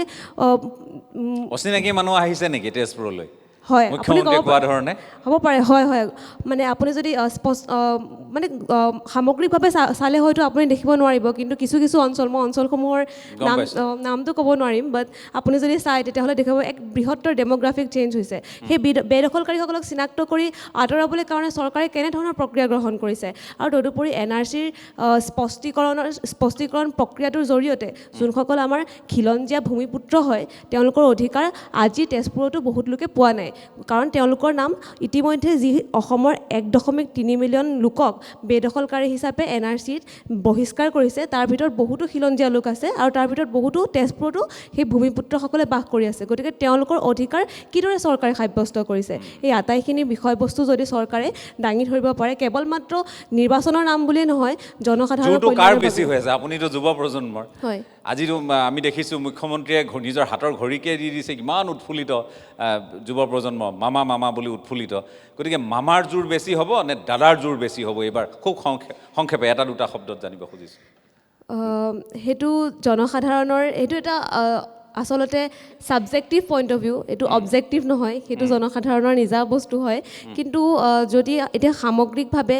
এই নিৰ্বাচনী পৰিৱেশটো যদি আমি চাবলৈ যাওঁ তেতিয়াহ'লে শাসকৰ জোৰটোৱে বেছি হ'ব পাৰে, কিন্তু শাসকৰে জোৰে মানে দাদাৰ জোৰ বেছি হ'লেও বা মামাৰ জোৰ বেছি হ'লেও তাৰ জৰিয়তে যাতে জনসাধাৰণৰ যিসমূহ মৌলিক অভাৱ অভিযোগ সেইখিনি যাতে পূৰণ হয়, সেইটোৱে আমাৰ কামনা। ঠিক আছে, বহুত বহুত ধন্যবাদ, আপুনি খুব সুন্দৰকৈ কৈছে কথাখিনি। মই হয় হেল্ল' হয়। দুটা কথা ক'ম। জ্যোতিপ্ৰসাদ আগৰৱালাৰ সমাধিস্থললৈ যোৱা বাটটোত আগতে এখন ভঙা চিঙা ফলক আছিলে, এতিয়া সেইখন নাই, মানুহে সমাধিস্থল বিচাৰি নাপায়। দ্বিতীয় কথা, তেজপুৰ চহৰৰ মাজমজিয়াত দৰং কলেজৰ লগত ISBT বনোৱাৰ সিদ্ধান্তটো এতিয়াতো কিবা সলনি হৈছে বুলি শুনিছোঁ, কিন্তু তেজপুৰ কলেজৰ দৰং কলেজৰ কাষত ISBT বনোৱা আৰু তাৰ চাৰিওফালে অজস্ৰ স্কুল আছে, গতিকে সেই সিদ্ধান্তটো কেনেকুৱা বিবেকৰ মানুহে লৈছিলে সেইটো মই আজিলৈকে মানে মই কল্পনাও কৰিব পৰা নাই। ৰাইজৰ অসুবিধা হ'ল বুলি ৰেলৱে ষ্টেচনটো ডেকাৰগাঁৱলৈ লৈ গ'ল, কিন্তু ISBTটো তেজপুৰ মাজমজিয়াৰ মাজগাঁৱত স্থাপন কৰাৰ সিদ্ধান্ত লৈছিলে। ইয়াতকৈ মানে শব্দটো ক'ত আনক'ত মূৰ্খামি সিদ্ধান্ত মই কোনোবাই কেতিয়াবা ল'ব পাৰে বুলি মই কল্পনা কৰিব নোৱাৰোঁ। তাৰমানে যদি তাত হয় তেজপুৰৰ কাৰণে এটা সাংঘাতিক এটা বিপদজনক ঘটনা হ'ব। মানে ইয়াৰ মানুহৰ পাল্চ বুজি নোপোৱাটো জনপ্ৰতিনিধিৰ কাৰণে এইটো বৰ সাংঘাতিক বেয়া কথা। তাৰমানে মই যদি এগৰাকী জনপ্ৰতিনিধিৰ কথা কওঁ, যিকোনো জনপ্ৰতিনিধি, তেওঁ XYZ বুলি কথা নহয়, তেওঁ যদি সেই সমষ্টিৰ নহৈও যদি সমষ্টিৰ মানুহৰ সৈতে সম্পৃক্ত হ'ব পাৰে, তেখেতক মানুহে কিন্তু সদায় শিৰত মানে তুলি ৰাখিব। কিন্তু সমষ্টিৰ মানুহ হৈও যদি তেওঁ যদি সমষ্টিৰ মানুহৰ পাল্চ বুজি নাপায়, তেওঁলোকৰ যদি কি চিন্তা কৰে, কি ভাৱনা তেওঁলোকৰ সেইখিনি বুজি নাপায়, এইটো বৰ ডাঙৰ কথা। শুই থকা ভাও ধৰি শুই থকা আপোনাক জগাব নোৱাৰে আপুনি। ঠিকেই, যে কি নহওক, মই বৰা ডাঙৰীয়া আপোনাৰ কাষলৈ আহিছোঁ সামৰণিৰ মন্তব্যৰ বাবে। শেষত আৰু আপুনি কি ক'ব? আচলতে তেজপুৰখনত আপুনি যদি চাই কি নাই তেজপুৰত। বান ৰজাৰ সেই ৰাজধানী আছিল তেজপুৰ, উষা অনিৰুদ্ধৰ পৰা কি নাই। আপুনি সজাওঁ বুলি ক'লে তেজপুৰখনক ইমান ধুনীয়াকৈ সজাব পাৰিলে হয় জনপ্ৰতিনিধিগৰাকীয়ে। বৰ্তমান জনপ্ৰতিনিধিগৰাকীৰ মই এটা কথাই ক'ব বিচাৰিছোঁ যে মোৰ বন্ধুবৰ জিতুমণি দেৱচৌধুৰীয়ে জ্যোতিপ্ৰসাদ আগৰৱালাৰ যিসমূহ বস্তু আপুৰুগীয়া সম্পদ অসমীয়া জাতিৰ কাৰণে, সেইসমূহ বিজ্ঞানসন্মতভাৱে ৰক্ষণাবেক্ষণ দিয়া নাই বা তাক সংৰক্ষণ কৰা নাই কাৰণে উমলি গৈছে। আপুনি গ'লেই দেখিব দুখ লগা অৱস্থা। কিন্তু বিষ্ণু ৰাভাৰ নিজৰ পিতৃৰ তেখেতৰ যিটো গৃহত থাকে, তেওঁৰ গৃহৰ কাষতে তেওঁৰ যি পিতৃৰ যিসমূহ আপুৰুগীয়া সম্পদ অসমীয়া জাতিৰ কাৰণে, সেই সম্পদসমূহ আমি যেতিয়া বিষ্ণুৰাভা দিৱস হয় বা অন্যান্য ক্ষেত্ৰত আমি যেতিয়া নিউজ কৰিবলৈ যাওঁ, তেতিয়া আপুনি দেখিলে আচৰিত লাগিব। তেখেতৰ সেই অঁকা যিসমূহ ছবি, সেই ছবিসমূহ নষ্ট হৈ গৈছে। তেখেতৰ যিসমূহ লিখনি সেইসমূহ নষ্ট হৈ গৈছে। তেখেতে ব্যৱহাৰ কৰা বিভিন্ন সময়ত ব্যৱহাৰ কৰা যিসমূহ বাদ্যযন্ত্ৰ বা বিভিন্ন ধৰণৰ আচবাব, সেইসমূহ নষ্ট হৈ গৈছে। সেই পিতৃৰ যি বস্তু আপুৰুগীয়া সম্পদ জাতিৰ বাবে, সেইখিনিয়ে তেখেতে ৰক্ষণাবেক্ষণ দিব পৰা নাই। গতিকে তাতকৈ আৰু দুখ লগা কথা কি আছে? বাকী আপুনি কি আশা কৰিব সেইটোৱে আপুনি ক'ব খুজিছে? হয়, তেনেস্থলত কি আশা কৰিম? আচলতে সজাওঁ বুলি ক'লে ধুনীয়াকৈ সজাব পাৰে। বহুত সমস্যা আছে তেজপুৰ চহৰ সাংস্কৃতিক নগৰী হিচাপে, পৰ্যটনস্থলী কেন্দ্ৰবিন্দু হিচাপে গঢ়ি তুলিব পাৰে। অসমৰ নহয়, মই ভাৰতবৰ্ষৰ কৈছোঁ। নহয়, মই নিজে অনুভৱ কৰোঁ। এইফালে মহাবাহু ব্ৰহ্মপুত্ৰ, এইফালে দুখনকৈ এতিয়া দলং হ'ল, নহয়নে? কলীয়া ভোমোৰাত আপোনাৰ এতিয়া দুখনকৈ দলং, অহা যোৱাৰ দুখন দলং, কিমান সুন্দৰকৈ সজাব পাৰে। মানুহ আপুনি ইয়ালৈ আগমন ঘটাত, পৰ্যটকৰ আগমন ঘটাত, তেওঁলোকৰ কাৰণে ইয়াত আপুনি চৰকাৰৰ ফালৰ পৰাও যদি আপুনি বোলে নহয় যে এইখিনি টুৰিষ্ট লজ আমি কৰি দিছোঁ বা এইখিনি ব্যৱস্থাপনা কৰি দিছোঁ, যে অগ্নিগড় চাওক, উষা অনিৰুদ্ধৰ আপুনি কথা 10জনে আৰু 10জনে জানক, আৰু এইবোৰ হ'ল আপোনাৰ লোককথা। আৰু এই কথাবোৰ আজি অকল উষা অনিৰুদ্ধৰ কথা আপুনি মই জানো বুলি ক'লে আমি ইয়াৰ বাসিন্দা হিচাপে এইটো নহয়, ভিন্নজনে জানে, উষা অনিৰুদ্ধৰ কথা জানে, নহয়নে? গতিকে তেওঁলোকে জানে। এইবোৰৰ সৈতে নিজে সম্পৃক্ত হ'বলৈ এই অঞ্চলবোৰলৈ আহিবৰ বাবে আপুনি এইখিনিক ব্লগ বনাওক, আপুনি লৈ যাওক প্ৰচাৰ, মানুহৰ মাজলৈ কাহিনীবোৰ লৈ যাওক, কথাবোৰ লৈ যাওক, মানুহ আহিব নহয় তেতিয়া। আৰু আহিছিল নহয়, এতিয়া নহা হৈছে। নহা হোৱাত ক'ত আচলতে আমি নিজে সেই পৰিৱেশ ৰচনা কৰিছোঁ নেকি, এইটো বৰ ডাঙৰ কথা। যে কি নহওক, মই বৰঠাকুৰ ডাঙৰীয়া সামৰণি মন্তব্য আপোনাৰ কাষলৈ আহিছোঁ। আপুনি নিজেই স্বীকাৰ কৰিলে যে তেজপুৰখনত জ্যোতি বিষ্ণু ফণী তিনিটাৰ বা সাংস্কৃতিক নগৰী হিচাপে আমি যথেষ্ট হেৰি। কিন্তু আপুনি যদি বাৰিষা দিনত ফণী শৰ্মাৰ সমাধিটোলৈ আহে, তাত একাঠু পানী হয় আজিৰ তাৰিখত। বিষ্ণু ৰাভাৰ সমাধিলৈ যদি যায় মানে তাত তেনেকুৱা একো বিশেষ পাব বুলি নাভাবে মানুহে হেৰিয়ে পাতিছে আমি বাহিৰৰ পৰা তেজপুৰত কি চাম আমি নিজে ভাবোঁ যে তেজপুৰত চাবলগীয়া কি আছে মহাভৈৰৱ মন্দিৰটো পাবি আৰু আৰু আৰু শিলৰ গেট আছে তহঁতক বুজাই দিব লাগিব লোকেশ্যন দিবলৈ আকৌ মই তাত যাব লাগিব কোনো ডাইৰেকশ্যন নাই মানুহ এজন তেজপুৰলৈ আহিব কি আছে মহাত্মা গান্ধী বোলে হেৰিয়াত আহিছিলে হেমবৰুৱা হলত আহিছিলে তাত হেৰিটো কি জ্যোতিভাৰতীত আহিছিলে জ্যোতিপ্ৰসাদৰ ঘৰটো জ্যোতিপ্ৰসাদৰ ঘৰটো ৰ দেই তহঁতে কেইটা বাজিছে এতিয়া তাত বন্ধ হৈ যাব নেকি তাত গৈ পেলাই সোমাব গেটখনো তলা মাৰি দিব চাগে এনেকুৱা কিছুমান মানে তেজপুৰলৈ মানুহ কিন্তু জ্যোতি বিষ্ণু ফণি আমি এই চিনাকিটো দিওঁ তেনেকৈ তিনিটা বা কোনোবাই হেৰি কৰিব আমি কিন্তু চিনাকি দিওঁ জ্যোতি বিষ্ণু ফণিৰ হয় তিনি নক্ষত্ৰক আমি মানে অকণমান তেওঁলোকৰ আভাসটো ল'বলৈ হয় হয় আৰু আহে আচ্ছা তেজপুৰখনত যিটো পৰ্যটনস্থলী আমাৰ বহুত জেগা আছে ইমান ধুনীয়া ধুনীয়া জেগা আছে আমি নিজে বহুত জেগা দেখা নাই হয়তো 2-3 বছৰত আমি নিজে ক'ৰবাত গৈছোঁ তাৰো বোলে ৰাস্তাটো বেয়া ক'ৰবাত ইনফ্ৰাষ্ট্ৰাকচাৰ নাই একো নাই পানী অকণ বোলে তাত গ'লে হয়তো পানীৰ বটলো আমি নাপাব পাৰোঁ পানীও নাই বোলে তাত গৈ পেলাই পুৰোহিত বোলে কি হ'ল পুৰোহিত গুচি গ'ল কিছুমান বহুত তেনেকুৱা জেগা আছে কনকলতা মূৰ্তিটো ক'ত আছে তহঁতৰ তেজপুৰত যে আছে কনকলতা দেই বাৰিষা তহঁতে উঠিব নোৱাৰিব পাৰোঁ এনেকুৱা কিছুমান মানে তেজপুৰত বহুতখিনি হেৰি হৈ আছে এইখিনি অলপ আৰু যিহেতু সাংস্কৃতিৰ লগতে জড়িত আমাৰ বৰ্তমান বিধায়কজন তেখেতে হয়তো কৰিব পাৰিলেহেঁতেন কিন্তু এতিয়া এই কথা বতৰাবিলাক ইলেকশ্যনৰ পৰা 4.5 বছৰলৈ থাকে আৰু শেষৰ ছমাহ কিন্তু এতিয়া আমি যিটো দেখি আছোঁ মামাৰ লগত গোটেই মহিলাসকলক দুপৰীয়া 2 বজাৰ পৰা ৰাতি 2-2:30 বজালৈকে থিয় কৰাই থয় তেওঁলোকক কোৱা হয় যে তোমালোকৰ আঁচনি কটা যাব তোমালোকে থিয় হৈ থাকা বা তেনেকুৱা এই কথা বতৰাবিলাক এইখিনিতো ইমান নালাগিছিলে আচলতে কিয় কৰি আছে এই বস্তুবিলাক ইমান বেছি হেৰি কৰি আছে আমি ঠিক বুজি পোৱা নাই আমি পাতিলোঁ এটা কথা সাংস্কৃতিক নগৰীৰ কথা পাতিছোঁ তাৰপিছত আমাৰ এতিয়া আজিৰ তাৰিখত কি হৈ আছে আমি সেইখিনিও হেৰি কৰি দিলোঁ ঠিক আছে মই আপোনালোক আটাইকে ধন্যবাদ জ্ঞাপন কৰিছোঁ আপোনালোকৰ সহযোগিতাৰ বাবে এটা বিৰতি পুনৰ ল'ম আৰু 5গৰাকী তেজপুৰৰ সন্তান তেজপুৰৰ চিনাকি মুখ তেওঁলোকৰ সৈতে কথা পাতিম বিৰতিটো লৈ লৈছোঁ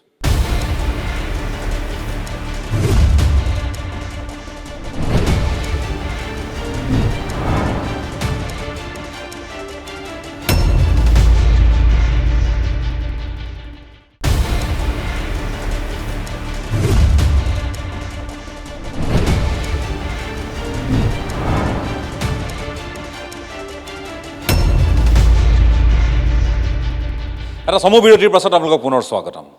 ৰাজপাটকাৰ শীৰ্ষক আমাৰ অনুষ্ঠান লৈ আজি আমি আহি উপস্থিত হৈছোঁ তেজপুৰৰ কথা পাতিছোঁ জনপ্ৰতিনিধিৰ কথা পাতিছোঁ চৰকাৰৰ কথা পাতিছোঁ বিৰোধীৰ কথা পাতিছোঁ আৰু এই নিৰ্বাচনত এই কথা বতৰাবোৰৰ প্ৰভাৱ কি পৰিব তাক এটা আমি আন্তৰিকতাৰে অনুধাৱন কৰিবলৈ প্ৰয়াস কৰিছোঁ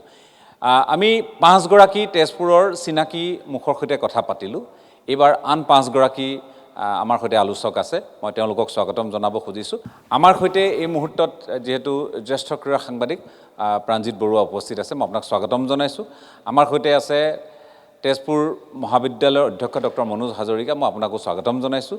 আমাৰ সৈতে আছে সদৌ অসম ছাত্ৰ সন্থাৰ শোণিতপুৰ জিলা সমিতিৰ সভাপতি দেৱাঞ্জন পাঠক দেৱাঞ্জনকো স্বাগতম আৰু আমাৰ সৈতে আছে আন এগৰাকী আজিৰ প্ৰজন্মৰ প্ৰতিনিধি আৰু তেখেতক মই চিনাকি কৰি দিব খুজিছোঁ বাস্তৱ বৰঠাকুৰ স্বাগতম বাস্তৱ আৰু এগৰাকী মহিলা উদ্যোগী আমাৰ সৈতে আছে তেখেতকো মই পৰিচয় কৰাই দিব খুজিছোঁ মানসী চলিহা মই আপোনাকো স্বাগতম জনাইছোঁ গতিকে প্ৰথমে মই আৰম্ভ কৰিব খুজিছোঁ যে আমি যিহেতু তেজপুৰ সমষ্টিৰ কথা পাতিছোঁ শোণিতপুৰ জিলাৰ 2-এটা কথাও আলোচনা কৰিছোঁ ভিন্ন আঁচনি এই মুহূৰ্তত আপোনালোকে দেখিছে লাখ লাখ হিতাধিকাৰী আপোনালোকে দেখিছে চৰকাৰৰ ভয় নাই শাসক পক্ষৰ ভয় নাই নিৰ্বাচন অনায়াসে তেওঁলোকে জয়ী হ'ব এই কথাখিনি এনেধৰণে এটা বাগধাৰা আকাৰে শাসক পক্ষই ভিন্নজনৰ কাষলৈ লৈ যাবলৈ যত্ন কৰিছে গতিকে মুখ্যমন্ত্ৰী নিজেই পুৱা 10 বজাৰ পৰা যদিহে কওঁ আক্ষৰিক অৰ্থত মানুহৰ মাজলৈ জন আশীৰ্বাদ যাত্ৰাত অংশগ্ৰহণ কৰি ৰাতি 12 বজালৈ মানুহৰ মাজত উপস্থিত থাকি চৰকাৰ অনাটো নিশ্চিত কৰিবলৈ সকলো প্ৰয়াস অব্যাহত ৰাখিছে কিন্তু তেজপুৰে কথাবোৰ কেনেকৈ ভাবিছে 2-এটা কথা ওলাইছে গতিকে মই এই মুহূৰ্তত তেজপুৰৰ কথাখিনি যিহেতু পাতিম মই ডক্টৰ মনোজ হাজৰিকা আপোনাৰ কাষলৈ আহিব খুজিছোঁ এগৰাকী শিক্ষাবিদ হিচাপে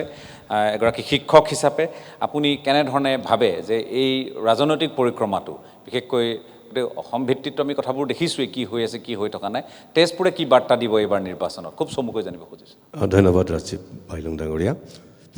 আচলতে মই তেজপুৰবাসী হিচাপে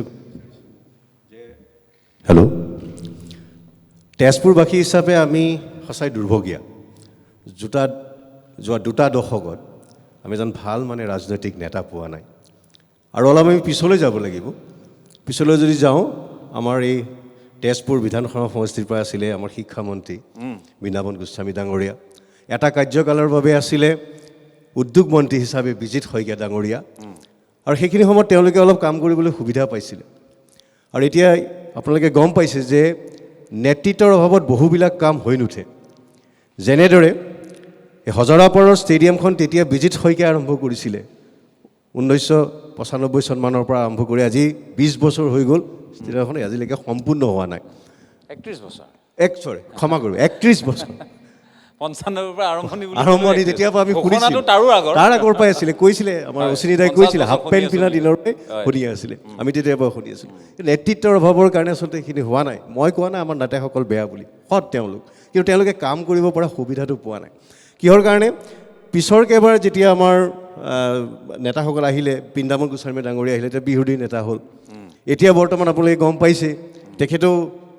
আমাৰ পৃথ্বীৰাজ ডাঙৰীয়া দেৱেও এতিয়া অগপৰ হোৱাৰ কাৰণে তেওঁ বহুখিনি কাম কৰিবলৈ অসুবিধা পাই আছে এইটো আমাৰ আচলতে দুৰ্ভাগ্য আমি শুনিছিলোঁ যে এইখিনি আমাৰ তেজপুৰ মাজমজিয়াত যিখন কেন্দ্ৰীয় কাৰাগাৰ আছে সেই কাৰাগাৰখন চাৰিদেউলৈ স্থানান্তৰ কৰাৰ কথা আছিল আৰু তাতে বিষ্ণুজ্যোতি এটা প্ৰকল্প আৰম্ভ কৰাৰ কথা আছিল কিন্তু সেইটো নেতৃত্বৰ অভাৱৰ কাৰণে হৈ উঠা নাই বুলি ভাবিছোঁ ঠিক তেনেদৰে সাংস্কৃতিক নগৰী বহুতে দুখ কৰিছে এতিয়া এই বৰ্তমান সময়ত আমাৰ ইয়াত কিন্তু এটা অডিটৰিয়াম নাই এখন নাটক কৰিবলৈ মই আপোনালোকক এটা কথা জনাব বিচাৰিছোঁ মই যোৱা বছৰ তেজপুৰ মহাবিদ্যালয়ৰ অধ্যক্ষ হিচাপে নিযুক্তি লাভ কৰিছোঁ যোগদান কৰিছোঁ তাৰপিছত কেইবাটাও অনুষ্ঠান আমাৰ তেজপুৰ মহাবিদ্যালয় প্ৰেক্ষাগৃহত কৰিবলগীয়া হৈছে ইয়াতে আপোনালোক আজি ইয়াতে আছে ইয়াতে বহু অনুষ্ঠান মই যাতে সামাজিকভাৱে সকলো জড়িত ইয়াতে আমাৰ তেনেকুৱা অনুষ্ঠান কৰিবলৈ আমি সুবিধা কৰি দিবলগীয়া হৈছে আমি সেইখিনি কিয় কৰিব পৰা নাই ইমান দিনে আৰু এটা প্ৰকল্পৰ কথা আমি শুনি আছিলোঁ যে ইয়াৰ পৰা এই অগ্নিগড়ৰ পৰা এটা ৰূপৱে বামুণী হিল যিটো আছে বামুণী পাহাৰ তালৈ হোৱা কথা আছিলে কিন্তু এতিয়া গম পাইছে এইখন তাত তেনেকুৱা ৰূপৱে নহয় এটা মানে লিফ্টৰহে ব্যৱস্থা কৰা হৈছে যদি ভাল নেতৃত্ব থাকিল হয় অলপ কথা ক'ব পৰা আজি ধৰি লওক যেনেধৰণৰ আমাৰ একেবাৰে নদৰ সমষ্টি আছে পদ্ম হাজৰিকাৰ দৰে শ্ৰদ্ধাৰ নেতা তেখেতৰ দৰে যদি অলপ বলিষ্ঠ নেতা হ'ল হয় তেনেহ'লে এইবিলাক কাম সোনকালে হৈ উঠিলে বুলি মই ভাবিছোঁ লগতে আমাৰ যিবিলাক সমস্যা আছে বিশেষকৈ মোৰ ঘৰৰ একেবাৰে চাইডতে মোৰ বেৰাৰ লগতে লাগি আছে ফণী সমাৰ সমাধিস্থল এতিয়ালৈকে তাত 4 বাৰ আধাৰশিলা স্থাপন হ'ল আজিলৈকে সেইটো পূৰ্ণ হৈ উঠা চাৰি বাৰ আধাৰশিলা স্থাপন হয় আৰু যিখন এতিয়া আমাৰ আছে এই বিষ্ণুৰাভা সমাধিস্থল আপোনালোকে গ'লে দেখিব তাৰো অৱস্থা ইমান ভাল নহয় যে এইখিনি কাম আচলতে কৰিবলৈ আমাক এজন বলিষ্ঠ নেতা লাগে আমি ভাবিছোঁ আগন্তুক সময়ত এতিয়ালৈকে আমাৰ কোনো ধৰণৰ তেনেকুৱা মানে ঘোষণা হোৱা নাই কোন হ'ব আমাৰ সমষ্টিৰ পৰা যোনেই নহওক ৰাজনৈতিক দল যিয়েহে নাহক আমাৰ তেজপুৰবাসী ৰাইজৰ কাৰণে কাম কৰিব লাগে আমি দেখিছোঁ বাকী সমষ্টিবিলাকৰ বহুত উন্নয়ন হৈছে সেই তুলনাত কিন্তু আমি বহু পিছ পৰি আছোঁ আৰু তাৰ কাৰণে মই ভাবোঁ যে নেতৃত্বৰ অভাৱ নেতৃত্বৰ দুৰ্বলতাৰ কথাখিনি প্ৰতিফলিত হৈছে এইটো ব্যক্তিগত কোনো কথা নাই মই এই কথাখিনি হয়তো বিধায়কে অনুষ্ঠান যেতিয়া চাই থাকিব যে মোৰ দেখোন বদনামে গাইছে এইটো ব্যক্তিগত আক্ৰোশ হ'বই নোৱাৰে আপুনি জনতাৰ মানুহ জনপ্ৰতিনিধি কিন্তু জনতাৰ হেঁপাহ কিমান পূৰণ কৰিবলৈ সক্ষম হৈছে যদি পূৰণ কৰিলেহেঁতেন এই লোকসকলে এনেধৰণে ইমান মুকলিকৈ নিশ্চয় ক্ষোভ ব্যক্ত নকৰিলেহেঁতেন চুবুৰীয়া সমষ্টিৰ কথা কোৱা হৈছে চুবুৰীয়া সমষ্টিৰ বিধায়কৰ কথা কোৱা হৈছে তেওঁলোকৰ যিখিনি ব্যৱস্থাপনা সমষ্টিৰ উন্নয়নৰ কাৰণে যিখিনি কাম কৰিছে বাকী কথা বাদ দিয়ক সিদিনা মই বৰাকৰ এগৰাকী বিধায়কক আমন্ত্ৰণ জনালোঁ বৰ বিতৰ্কত থাকে মানুহগৰাকী বহুবল্কী বুলি কওঁ আমি কৰিমউদ্দিন বৰভূঞা প্ৰথমবাৰৰ বিধায়ক তেওঁ বৰ সাংঘাতিক বিতৰ্কত থাকে মানুহজন আপোনালোকে নিজে গম পায় বাতৰি চাই থকা মানুহসকলে গম পায় তেখেতে মোক ক'লে যে ষ্টেট আৰু চেণ্টাৰ কেন্দ্ৰ আৰু ৰাজ্য মিলি তেখেতৰ সোণাই যিটো বিধানসভা সমষ্টি বৰাকৰ 1200 কোটি টকাৰ কাম 5 বছৰত তেওঁ আনিবলৈ সক্ষম হৈছে তেতিয়াহ'লে আপুনি ভাবক কথাবোৰ তুলনাটো মানুহে সেইধৰণেও কৰে আৰু আজিকালি একো কথা লুকাই নাথাকে মই প্ৰাণজিৎ বৰুৱা ডাঙৰীয়া আপোনাৰ কাষলৈ আহিব খুজিছোঁ আপুনি গোটেই সামগ্ৰিকভাৱে তেজপুৰ বা ইয়াৰ কাষৰীয়া সমষ্টিৰ বা এই জিলাখনৰ শোণিতপুৰ জিলাখনৰ কথাও যদি মই কম 5টা বিধানসভা সমষ্টি আছে তেজপুৰ কেই নম্বৰত থাকিব আপোনাৰ দৃষ্টিত আৰু কিয় সেই নম্বৰত থাকিব নমস্কাৰ আচলতে মই ক্ৰীড়াৰ লগত জড়িত প্ৰথমতে মই ক'ব বিচাৰোঁ যে তেজপুৰ 4 নম্বৰত আছে 5টা সমষ্টিৰ ভিতৰত তেজপুৰ 4 নম্বৰত আছে মই ভাবোঁ তেজপুৰতকৈ বৰচলা সমষ্টিত অকণমান কাম কম হৈছে হয়তো, গতিকে অকণমান তেজপুৰত অকণমান কাম হৈছে, বাকীবিলাকতো ছুপাৰ গৈছে, চবৰে ভাল হৈছে। নদুৱাৰ সমষ্টি কওক, বাকী ৰঙাপাৰা সমষ্টি কওক বা আপোনাৰ বিশ্বনাথ সমষ্টি কওক, যিকেইটাই কওক, মই যিহেতু ক্ৰীড়াৰ লগত জড়িত, গতিকে মই আপোনাক এটা কথা কওঁ, আজি প্ৰায় ৩-৪ দিন আগতে আমাৰ তেজপুৰত এটা ঘটনা হৈ গৈছে। তেজপুৰ কলেজিয়েট হাইস্কুল খেলপথাৰত এখন বাউণ্ডেৰী ৱাল মাৰিছে, মোৰ ঘৰ সেইখিনিতে, তাৰ ওচৰতে মোৰ ঘৰ। তেজপুৰ মহাভৈৰৱ ডেইলী বজাৰৰ পিছফালে এটা মিউনিচিপালিটিৰ টেংকি বনাবৰ কাৰণে, ডাঙৰ টেংকি বনাব, পানী টেংকি বনাবৰ কাৰণে টেণ্ডাৰ হ'ল। কণ্ট্ৰেক্টৰে কলেজিয়েট হাইস্কুল খেলপথাৰত এটা কোণত ল কলেজ এণ্ডত তেওঁলোকে ডাঙৰ বাউণ্ডেৰী মাৰিছে। বাউণ্ডেৰী মাৰিব তাত চিভিল কনষ্ট্ৰাকশ্যন আৰম্ভ কৰিছে। মই সোধাসুধি কৰি গম পালোঁ, বোলে কি, বোলে তেওঁলোকে তাত লেবাৰ থাকিব আৰু তাত গুদাম কৰিব। যিখন ফিল্ডত মই সেৱা কৰি মই আজি এই আপোনালোকৰ এই অনুষ্ঠানত আজি আহিবলৈ মই সুযোগ পাইছোঁ, সেইখন ফিল্ডত হাতুৰি মাৰি, কোদাল মাৰি, কোৰ মাৰি তাত ফাউণ্ডেশ্যন কৰিছে, তাত লেবাৰ ৰাখিবৰ কাৰণে। তেজপুৰত এনেও খেলা ফিল্ড নাই। তাৰপিছত মই যথেষ্ট মই দুখ পাইছোঁ, মোৰ চকু পানী ওলাই গৈছে যে মই যিখন ফিল্ডত খেলিছোঁ আজি এইটো অৱস্থা হৈছে। তাৰপিছত কি কৰিলোঁ, এজন মই ডাঙৰ সাংবাদিকৰ লগত কথা পাতিলোঁ। তেওঁ কৈছে, দাদা আপুনি এটা ভিডিঅ' কৰি এইটো ছ'চিয়েল মিডিয়াত এৰি দিয়ক। মই এটা ভিডিঅ' কৰিলোঁ, ভিডিঅ' কৰাৰ লগে লগে ছ'চিয়েল মিডিয়াত দি দিলোঁ, আৰু বহুত কেইজন তেজপুৰৰ গণ্যমান্য তেজপুৰৰ মানে বিধায়ককো দিছোঁ দেই, বিধায়কে কি ডিচিশ্যন লৈছে মই নাজানো। তাৰপিছত সন্ধিয়ালৈ মোৰ এজন সতীৰ্থই ফোন কৰিছে যে প্ৰাণজিৎ, তোমালোক এইটো বস্তুটো বন্ধ কৰি দিছে ডিচি ছাৰে। মই কৈছোঁ, তেতিয়া তেওঁক মই কৈছোঁ, তেতিয়া তেওঁ কৈছে কমিশ্যনাৰটো দোষ নাই, দুখ কলেজিয়েট হাইস্কুলৰ প্ৰধান শিক্ষকৰ। ঠিক আছে, কমিশ্যনাৰ দায়িত্ব দিলে, তেখেতৰ আণ্ডাৰত তেজপুৰত 70-80খন, শোণিতপুৰ জিলাত আছে ফিল্ড আছে, তেখেতৰ ইমান নলেজ নাই, যিহেতু ইলেকশ্যন হৈছে তেখেতৰ দায়িত্ব বৃদ্ধি হৈছে। কিন্তু কলেজিয়েট হাইস্কুলৰ প্ৰধান শিক্ষকে এইটো ৰাইজমেল গোটাই বা তেখেতক কমপ্লেইন দিব লাগিছে, ছাৰখন ফিল্ডখন খেলা ফিল্ডখন আপুনি কিয় 1.5 বছৰৰ কাৰণে এটা প্ৰাইভেট কোম্পানীক দি দিছে, যে তাত তেওঁলোকে গোডাউন কৰিব, ট্ৰাক ৰাখিব, তেওঁলোকে গুদাম কৰিব, লেবাৰ কৰিব। ইমান ডাঙৰ কথা, বালি শিলটো অলৰেডি হাইভিং কৰিছে, কিমান ডাঙৰ কথা। গতিকে ইয়াৰ পৰাই আপুনি বুজি পাওক যে আমাৰ তেজপুৰত কি উন্নতি হৈছে। তেজপুৰত খেলপথাৰ নাই, অসমৰ আটাইতকৈ কম ফিল্ড আছে তেজপুৰত। জয়মতী পথাৰত অকণমান কিবা খেলা হয়, চাৰ্চ ফিল্ডখন, নেহৰু মৈদানখন চৰকাৰে লৈ ল'লে। আমাৰ যিখন ঈদগাহ ফিল্ড বুলি কওঁ, সেইখন ফিল্ডো হাইকোৰ্ট কৰি বন্ধ কৰি থোৱা আছে। কোনোবাই সৰু ল'ৰা ছোৱালীকেইটা খেলে, তাত কোনো ধৰণৰ অনুষ্ঠান নাই। কলেজিয়েট ফিল্ডত বিহু হয়, ঠিক আছে, বিহু হ'ব, থিয়েটাৰ হয়, বহুত অনুষ্ঠানৰ কাৰণে মাতি আনি থিয়েটাৰ হয়, আমি সেইটোও মানি লৈছোঁ। কিন্তু এইবাৰ লাষ্টত গৈ পেলাই তাত এটা গোডাউন কৰিবৰ কাৰণে আমাৰ জিলা প্ৰশাসনে দায়িত্ব দিলে। জিলা প্ৰশাসনৰ পাৰ্মিশ্যন আছিল বুলি কৈছে, জিলা প্ৰশাসনৰ পাৰ্মিশ্যন নোহোৱাকৈ নোৱাৰে। মই সোধালোঁ কলেজ হাইস্কুলৰ হেডমাষ্টাৰক যে এইটো কি কাম কৰিলে আপোনালোকে। তেখেতে কৈছে, নাই ডিচিৰ ওপৰত কথা ক'ব নোৱাৰি। ঠিক আছে, নোৱাৰি, আপোনালোকে ৰাইজবেল গোটাই এটা কমপ্লেইন কৰিব লাগিছিলে। বিশেষকৈ সেইখন ফিল্ডত আজি 2 মাহৰ পিছত ইলেকশ্যন আহিছে, গোটেই ইলেকশ্যনৰ ট্ৰাক বাছবিলাক চব তাত ৰাখে। তেতিয়া আয়ুক্ত মহোদয়ে কি কৰিলেহেঁতেন। গতিকে তেজপুৰৰ আপোনাক মই এটা সৰু উদাহৰণ দি কৈছোঁ, তাৰমানে ইয়াত পৰিকল্পনাৰ অভাৱ আৰু নেতৃত্বৰ যিটো এটা সবল পদক্ষেপ থাকিব লাগে, সেইটো ইয়াত নাই। যে কি নহওক, মই আপোনাক ধন্যবাদ জ্ঞাপন কৰিছোঁ আৰম্ভণিৰ মন্তব্যৰ বাবে। মানসী চলিহা আমাৰ সৈতে আছে, এগৰাকী মহিলা উদ্যোগী হিচাপে আপুনি আজি প্ৰতিষ্ঠা লভিছে। মই আপোনাৰ পৰা জানিব খুজিছোঁ, এতিয়া কৈছেই, মই কিছু সময় পূৰ্বে আমাৰ ৰক্তিম গোস্বামীয়ে ক'লে যে এতিয়া কথাবোৰ সমষ্টিভিত্তিকো নহয়, এতিয়া ৰাজ্যভিত্তিক। এতিয়া ৰাজ্যভিত্তিক কথা হয়, গোটেই ৰাজ্যত কেনেধৰণে দিছপুৰে কেনেধৰণে গোটেই অসম চলাব খুজিছে, কেনেধৰণে পৰিকল্পনা কৰিছে, তাৰ ওপৰতে গোটেই কথাখিনি নিৰ্ভৰ কৰে। মই আপোনাক সুধিব খুজিছোঁ, এগৰাকী মহিলা হিচাপে আপুনি নিশ্চয় প্ৰত্যক্ষ কৰিছে, উদ্যমিতা দিছে, CM AAA দিছে, আপুনি মহিলা উদ্যোগী হিচাপে কাম কৰি আছে, নাৰ্ছিং কলেজ ইত্যাদি আপোনালোকে এনেধৰণে প্ৰশিক্ষণৰ দিহা কৰি আছে দীৰ্ঘ সময় ধৰি। কি অনুভৱ কৰে, যে পাৰ্থক্যটো ক'ত অনুভৱ কৰে আপুনি? যদিহে মই চৰকাৰৰ কথা কওঁ, শাসক বিৰোধীৰ কথা যেতিয়া আহিব, পূৰ্বৰ চৰকাৰ, এতিয়াৰ চৰকাৰ, আকৌ এতিয়া নিৰ্বাচন, আপুনি ক'ত পাৰ্থক্যটো অনুভৱ কৰে? ধন্যবাদ। আচলতে কথাখিনি উপৰোক্ত যিসকল ব্যক্তই কৈ গৈছে সেইখিনিতো দোহৰাৰ কোনো কথাই নাই, সেইখিনিত মই একমত। চাউণ্ডটো কম পাইছোঁ, হয়, নাই, সেইখিনিত মই একমত। কিন্তু তাতো মই কেইটামান কথা যোগ দিবই লাগিব। যেনেকৈ আপুনি ক'লে, এতিয়া অকল সমষ্টিভিত্তিক হৈ থকা নাই, ৰাজ্যভিত্তিক হৈছে। সদায় ঘৰৰ মানুহে আশা কৰে ঘৰৰ মুৰব্বীগৰাকী, আৰু আমাৰ সমষ্টিৰ মানুহৰ কাৰণে আমাৰ বিধায়কগৰাকী আমাৰ মুৰব্বী। তেখেতৰ মুৰব্বী নিশ্চয় তেখেতৰ CM গৰাকী হ'ব। গতিকে আমি সদায় আমাৰ মুৰব্বীগৰাকীৰ মুখখনলৈ চাই থাকোঁ। গতিকে তেখেত এজন সাংস্কৃতিকবান মানুহ, আমি সকলোৱে জানো, বিষ্ণুৰাভাদেৱৰ সুযোগ্য সন্তান। গতিকে তেখেতে যিমান সৰুৰে পৰা তেজপুৰৰ নিৰ্বাসী হিচাপে যিমান ওচৰৰ পৰা তেজপুৰৰ সমস্যাখিনি দেখি আহিছে, মই নাভাবোঁ অন্য এজন জনপ্ৰতিনিধিয়ে ইমান ওচৰৰ পৰা তেজপুৰৰ সমস্যা বা ভাল বেয়াখিনি দেখিবলৈ পাইছে। এতিয়া সেইখিনিৰ ওপৰত ভিত্তি কৰি মই এইটো আৰু এটা কথা ক'ম। দুজন মানে কৈছে যে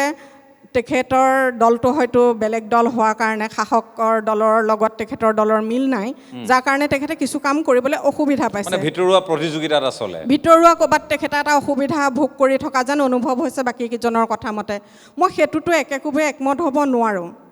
কাৰণ এইটো কাৰণেই নোৱাৰোঁ, আমি সকলোৱে নদুৱাৰৰ কথাও লগে লগে কৈ আহিছোঁ। নদুৱাৰৰ বিধায়কজন যেতিয়া বিৰোধীৰ চৰকাৰ আছিলে, তেখেতে কিন্তু তেতিয়াও তেখেতৰ সমষ্টি উন্নয়ন কৰি গৈছে। ইয়াত লাগে প্ৰাৰ্থীগৰাকীৰ ডিটাৰমিনেশ্যন। তেখেতে তেখেতৰ সমষ্টিলৈ কেনেকৈ আজুৰি আনিব পাৰে, সেইটো তেখেতৰ ক্ৰেডিট তেখেতৰ হ'ব লাগিছিলে। এতিয়া তেখেতে যদি ভাবে ক'ৰবাত মোৰ চকীখন হেৰাব নেকি, মই মাত মাতিলে বা মই বিচৰা বস্তুটো নাপালে, মই অকণমান প্ৰতিবাদকণ্ঠী হ'লে বিধানসভাত মোৰ কিবা অসুবিধা হ'ব নেকি ভৱিষ্যতৰ চকীখনলৈ, এই কথাখিনি যদি সুবিধাবাদী মানুহৰ আগতে তেখেতেও ভাবে, তাতকৈ আমাৰ কাৰণে আৰু দুৰ্ভাগ্য বিষয় হ'ব নোৱাৰে। এতিয়াও আশা ৰাখিম তেখেতে যদি ভৱিষ্যতলৈ চান্স পায়, আমাৰ এই কথাখিনি তেখেতৰ কাণত নিশ্চয় পৰিব। আজিৰ এই মজিয়াৰ পৰা যোৱা তেখেতে এইটো আমাৰ পজিটিভ মেছেজ হিচাপে গ্ৰহণ কৰিলে বেছি ভাল পাম। মই আপোনাক দ্বিতীয় যিটো কথা মানে প্ৰথমে যিটো সুধিছিলোঁ, আপুনি ইয়াত সংযোগ কৰিলে যে আপোনালোকে মহিলা হিচাপে কাম কাজ কৰিবলৈ, উদ্যোগী হিচাপে কাম কাজ কৰিবলৈ যিধৰণে চৰকাৰে কৈ থাকে, বৰ ডাঙৰ ডাঙৰ বিজ্ঞাপন ওলায়, তেনেধৰণে সঁচাই সুবিধা পাইছে নে এইবোৰ কেৱল ডাঙৰ ডাঙৰ ঘোষণা? মই সেইটোতো আপোনাক ক'বলৈ যাওঁতেন ক'ব লাগিব, মই নিজে এগৰাকী মহিলা উদ্যোগী। মই যথেষ্ট অনুপ্ৰেৰণা পাইছোঁ বৰ্তমান চৰকাৰখনৰ পৰা। কাৰণ মই তেজপুৰত এখন নাৰ্ছিং স্কুল প্ৰতিষ্ঠা কৰিবলৈ সক্ষম হ'লোঁ একমাত্ৰ বৰ্তমান চৰকাৰৰ সহৃদয়তাৰ কাৰণে। মোৰ এনেকুৱালৈকে হৈছিলে, জানে আপোনালোকে এখন স্কুল খোলাৰ ক্ষেত্ৰত কিছুমান প্ৰচিডিঅ'ৰ থাকে, মোৰ ফাইল গৈ ক'ৰবাত লাগি ধৰিছিলে আৰু সেই লগাটো এনেকুৱাকৈ লাগি গৈছিলে, তাৰ পৰা আগবঢ়াৰ কোনো আশাও নাছিলে। মই এখন জনমিটিঙত মই মুখ্যমন্ত্ৰীদেৱৰ ওচৰ চাপিবলৈ সক্ষম হৈছিলোঁ আৰু তেখেতৰ হাতত মই এখন মোৰ জনাবলগীয়া কথাখিনি মই লিখিত হিচাপে নিছিলোঁ আৰু মই এটাই কথা কৈছিলোঁ, ছাৰ মই আপোনাক অকণমান লগ পাব লাগিছিলে। আৰু তেখেতে ক'লে যে আপুনি এপইণ্টমেণ্ট লওক। মই কৈছোঁ ছাৰ মই 6 মাহৰ আগতে এপইণ্টমেণ্ট লোৱা আছে। কৈছে আপুনি কিবা লিখি আনিছে নেকি? মই বোলো হয় ছাৰ মই লিখি আনিছিলোঁ, দিয়ক বুলি লৈ গ'ল। মই লক্ষ্য কৰিছিলোঁ তেখেতে ষ্টেজত গৈ সেইখন খুলি চাইছে। তাৰ পিছদিনাখন সন্ধিয়া 6টা বজালৈ মোক মুখ্যমন্ত্ৰীৰ অফিচৰ পৰা এটা ফোন কল কৰি মাতা হ'ল যে আপুনি কালিলৈ এডমিনিষ্ট্ৰেশ্যন ষ্টাফ কলেজত আপোনাক মুখ্যমন্ত্ৰী ছাৰে লগ ধৰিব, গতিকে আপুনি আহিব লাগে। আৰু মই গৈছিলোঁ যেতিয়া, প্ৰথম নামটো মোৰ লৈছিলে আৰু মই যেতিয়া তেখেতৰ ওচৰলৈ গৈছিলোঁ, তেখেতে মোক কৈছিলে মই 7 দিনৰ সময় দিছোঁ, লিখি দিছোঁ ইয়াত, এই 7 দিনৰ ভিতৰত আপোনাৰ ফাইল যদি এৰি নিদিয়ে আপুনি মোক জনাব। তেতিয়া মই তেখেতক কৈছিলোঁ যে ছাৰ মই আপোনাক জনাবলৈ কোনো ধৰণৰ মোৰ কণ্টেক্ট নাম্বাৰ নাই বা মোৰ কোনো ধৰণৰ ব্যৱস্থাই নাই, মই আপোনাক জনাম কেনেকৈ? তেখেতে PA এজনক দেখুৱাই পেলাই কৈছিলে এখেতৰ নাম্বাৰ লিখি দিব 2টামান, আপুনি লৈ যাব, তেখেতৰ জৰিয়তে জনাব। কিন্তু মই সৌভাগ্যক্ৰমে তেখেতক দেখুৱাবলগীয়া মানে জনাবলগীয়া নহ'লে 48 ঘণ্টা নহওঁতেনে মোৰ ফাইলটো নিৰ্দিষ্ট ঠাইৰ পৰা আনি প্ৰচেছ কৰা আৰম্ভ হ'ল। গতিকে মই তেনেকৈ NOC পালোঁ। তাৰপিছত মই যেতিয়া স্কুলখনৰ পাৰ্মিশ্যন পালোঁ, মই তেখেতক কেনেকৈ ধন্যবাদ দিম মানে সেই কথাটো বুজি নাপাই মই এটা আপোনাৰ মতে যিটো স্বচ্ছতা আহিব লাগে বা যিটো গতিশীলতা সেইটো আহিছে ইমান ইমিডিয়েট এফেক্ট, মই সেইটোৱে ক'ব বিচাৰিছিলোঁ যে তেখেতৰ মই আগতো বহুত চৰকাৰৰ লগত কাম কৰা সৌভাগ্য হৈছিলে, কিন্তু আমি বিচৰা ধৰণে আমি মুখ্যমন্ত্ৰীজনৰ কাষ চাপিবলৈ আমাৰ কোনো সুবিধাই নাপালোঁ। কিন্তু এইবাৰৰ মুখ্যমন্ত্ৰীজনক মই এটা কাৰণেই ধন্যবাদ দিব লাগিব, তেখেতে সাধাৰণৰো সাধাৰণ মানুহ এজনক কিন্তু কাষ চাপিবলৈ তেখেতে সেই সুবিধা দিয়ে। যেনেকৈ আজি ঘড়ীটো দি দিছে, কোনোবা এগৰাকী বিকলাংগ মানুহক ওচৰলৈ আনি পেলাই তেখেতৰ সুবিধা অসুবিধাখিনি বুজ লৈছে বা কৰি দিম বুলি লগতেই তেখেতে কোনোবা এজনক কৈছে বা ফাইলটো দিছে, এই কথাখিনি কিন্তু মই পজিটিভভাৱে কৰিব বুলি আপুনি ভাবে? মই ভাবোঁ কৰিব। ঠিক আছে, দেৱানজনৰ কাষলৈ আহিব খুজিছোঁ। যদিও বা সদৌ অসম ছাত্ৰ সন্থাৰ জিলাখনৰ সভাপতি আপুনি, মই কিন্তু আপোনাক এগৰাকী শোণিতপুৰৰ বা এই তেজপুৰ বিধানসভা সমষ্টিৰ অন্তৰ্গত এগৰাকী বাসিন্দা হিচাপেহে মই আপোনালোকৰ মনৰ কথাখিনি বুজ ল'বৰ বাবে আমন্ত্ৰণ জনাইছোঁ। আপুনি তদ্ৰুপ কি দেখিছে এইবাৰ নিৰ্বাচনত, ইয়াৰ গোটেই মূল বিষয়সমূহৰ ওপৰত কেন্দ্ৰীভূত হ'বনে মানুহে ভোট দিবলৈ যাওঁতে? যেনেকৈ পূৰ্বৱৰ্তী সকলোৱে কৈছে যে নহয়, ইছ্যু আছে ঠিকেই, কিন্তু ইছ্যুৰ ওপৰত নিৰ্বাচন নহয়, তেজপুৰতো সেইটোৱে হ'ব, কিন্তু তৎসত্ত্বেও আমি কিছুমান কথা পাতিব লাগিব মূল বিষয়। সেইকাৰণে মই আপোনাৰ পৰা জানিব খুজিছোঁ যে জনপ্ৰতিনিধি ইয়াত যিটো ভূমিকা হ'ব লাগে সেই ভূমিকাখিনিৰ ওপৰত আপোনালোকৰ কেনে দৃষ্টি, চৰকাৰৰ কাম কাজৰ ওপৰত কেনে দৃষ্টি, আৰু সামগ্ৰিকভাৱে আহিবলগীয়া নিৰ্বাচনটোৰ ওপৰত কি দৃষ্টি? হয়, ধন্যবাদ জনাইছোঁ ৰাজীৱ দা। প্ৰথমতে এটা কথা আমি ক'ব লাগিব, অসমৰ যিমানকেইটা বিধানসভা সমষ্টি আছে, আমি তেজপুৰবাসী হিচাপে এটা কথা মোৰ ব্যক্তিগতভাৱে আমাৰ অনুভৱ হয়, হয়তো এইটো এটা সমষ্টি যিটো সমষ্টি যোৱা 5 বছৰে আমি চকুত পৰিবলগীয়া বা লেখত ল'বলগীয়া কোনো ধৰণৰ কাম আমি নেদেখিলোঁ বা উন্নয়ন আমি নেদেখিলোঁ। এতিয়া যিগৰাকী বিধায়ক আছে পৃথ্বীৰাজ ৰাভা, তেখেতে কিছুমান পৰিকল্পনা তেখেতৰ আছিল নে নাছিল আমি নাজানিলোঁ। তেখেতে এতিয়া আপোনালোকে যদি গম পায়, তেজপুৰ মহাবিদ্যালয়ৰ সমীপতে এখন দলং এখন নিৰ্মাণ কৰিছিলে, যিখন দলঙৰ কোনো প্ৰয়োজনীয়তা নাছিলে আচলতে। তাৰ লগে লগে যদি আমি খন্তেক সময় আগতে আমাৰ শ্ৰদ্ধাৰ শিক্ষাগুৰু মনোজ কুমাৰ হাজৰিকা ছাৰে কৈছিলে আমাৰ প্ৰেক্ষাগৃহৰ অভাৱ। আমাৰ জিলা পুথিভঁৰাল যোৱা 3-4টা বছৰ ধৰি এতিয়াও নিৰ্মাণ অৱস্থাতে আছে, বানথেৰৰ একেই অৱস্থা। আমি সাংস্কৃতিক নগৰী তেজপুৰ বুলি আমি গৌৰৱ কৰোঁতো, জ্যোতি বিষ্ণুৰ দেশ, ফণী শৰ্মাৰ দেশ, কিন্তু এই একে কলাগুৰু বিষ্ণুপ্ৰসাদ ৰাভাৰ পুত্ৰ পৃথ্বীৰাজ ৰাভা আৰু ৰূপকৰ জ্যোতিপ্ৰসাদ আগৰৱালাৰ প্ৰচেষ্টাৰ ফলস্বৰূপ হিচাপে প্ৰাণপাই উঠিছিলে জোনাকী চিনেমা হল, অসমৰ প্ৰথমটো ছবিগৃহ জোনাকী চিনেমা হল। কিন্তু সেই কলাগুৰুৰ পুত্ৰই কিন্তু জোনাকী চিনেমা হলটো কিদৰে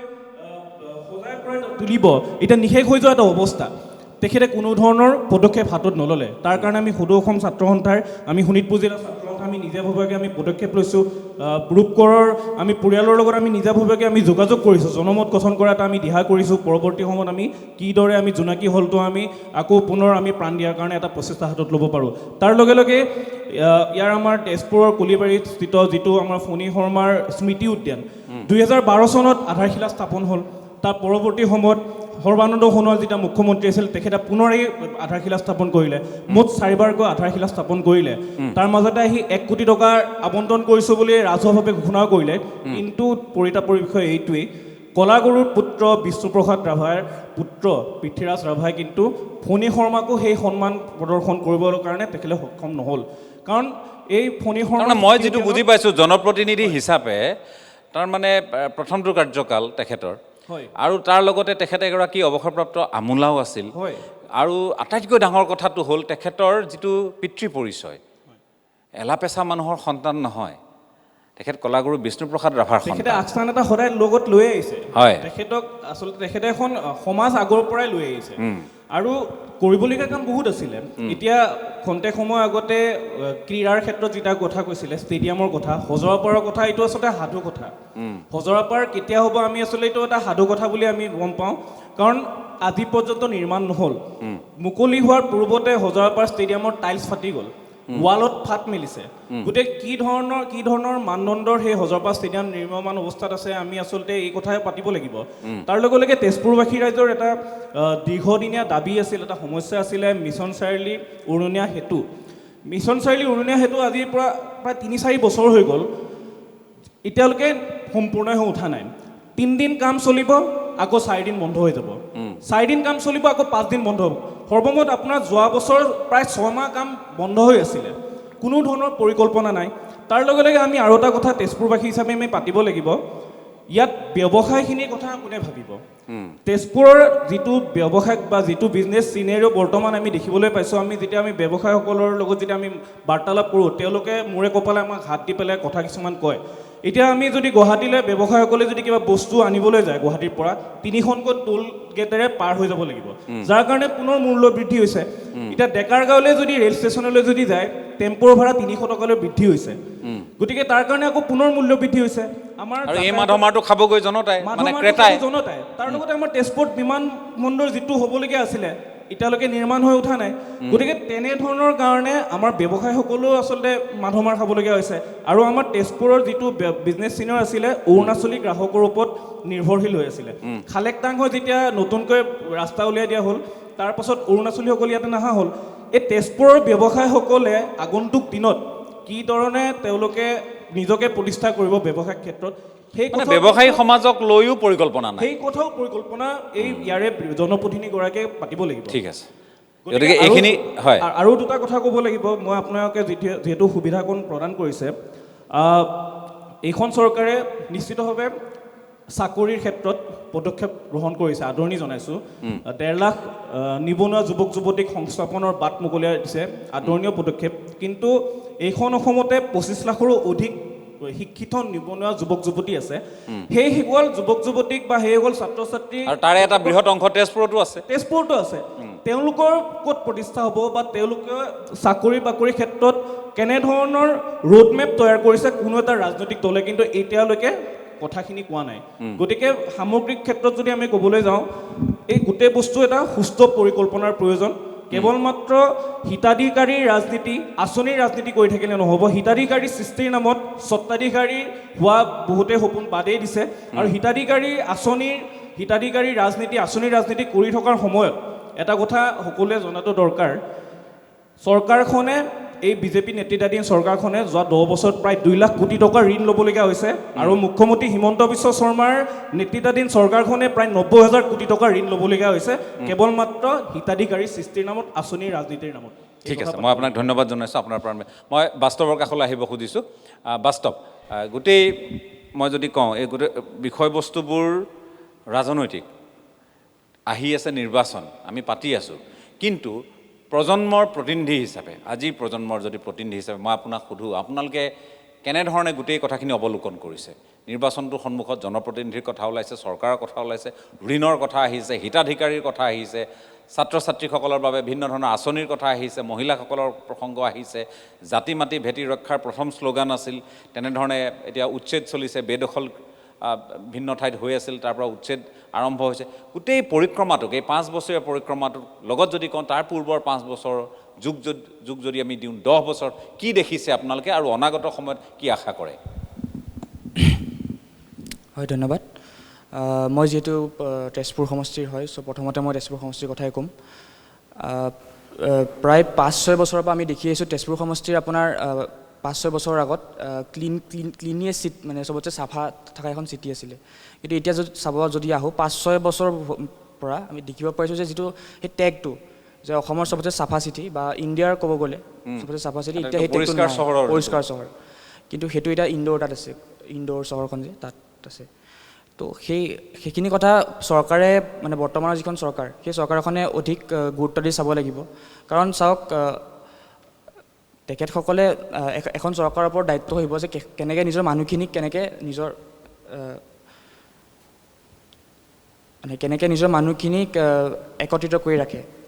এতিয়া আমি যদি তেজপুৰ সমষ্টিৰ কথা ক'বলৈ যাওঁ তেজপুৰ সমষ্টিত মই সেইদিনাখন আপোনাক কৈছোঁ 4টা দিশত চাব লাগিব শিক্ষা সংস্কৃতি অৰ্থনীতি আৰু ইনফ্ৰাষ্ট্ৰাকচাৰ যদি শিক্ষা দিশত যাওঁ শিক্ষা দিশত আপোনাৰ বৰ্তমান তেজপুৰত 2খন মহাবিদ্যালয় আছে মূলকৈ তেজপুৰ মহাবিদ্যালয় আৰু দৰং মহাবিদ্যালয় আৰু তেজপুৰ ইউনিভাৰ্চিটি আছে কিন্তু তেজপুৰ এখন সাংস্কৃতিক নগৰী যিহেতু তেজপুৰত বৰ্তমান এখন কালচাৰেল ইউনিভাৰ্চিটি বহুত জৰুৰী হৈ আছে একদম চ' আগন্তুক 5 বছৰলৈ যোনখন চৰকাৰে আহে আমি অনুৰোধ জনাম যে তেজপুৰত এখন কালচাৰেল ইউনিভাৰ্চিটি হওক কাৰণ তেজপুৰ এখন সাংস্কৃতিক নগৰী আৰু শোণিতপুৰ জিলাৰ যোনখন মেইন চহৰ এখন তেজপুৰ চহৰেই হয় ইয়াত শোণিতপুৰ জিলাৰ বাহিৰৰ গহপুৰ অঞ্চলৰ পৰা হওক ধৰি লওক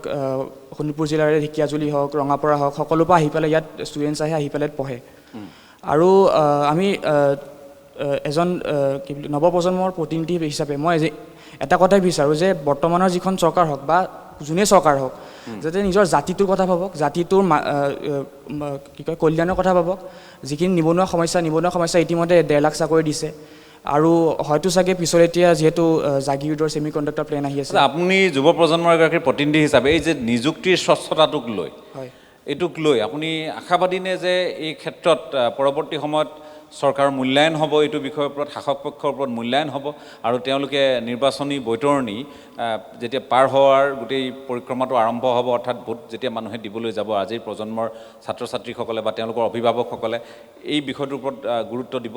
এইটো এটা অন্যতম এটা ভোট দিয়া নিদিয়াৰ অন্যতম বিষয় হ'ব। হয়, নিশ্চিতভাৱে এইটো এটা ভোট নিদিয়াৰ বিষয় হ'ব। কাৰণ আমি চাব পাৰোঁ আজিৰ পৰা প্ৰায় 10-15 বছৰ আগতে আপোনাৰ যিহেতু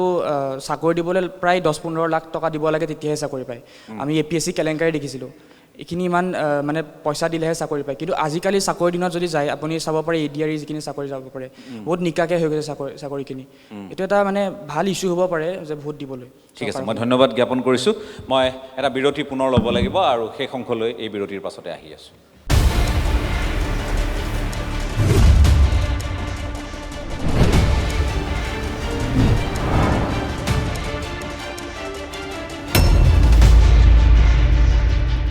এটা বিৰতিৰ পাছত আপোনালোকক পুনৰ স্বাগতম। আপোনালোকে চাই আছে আমাৰ অনুষ্ঠান ৰাজপাট কাৰ। ৰাজপাট কাৰ শীৰ্ষক অনুষ্ঠানলৈ তেজপুৰত উপস্থিত হৈছোঁ। 10 গৰাকী তেজপুৰৰ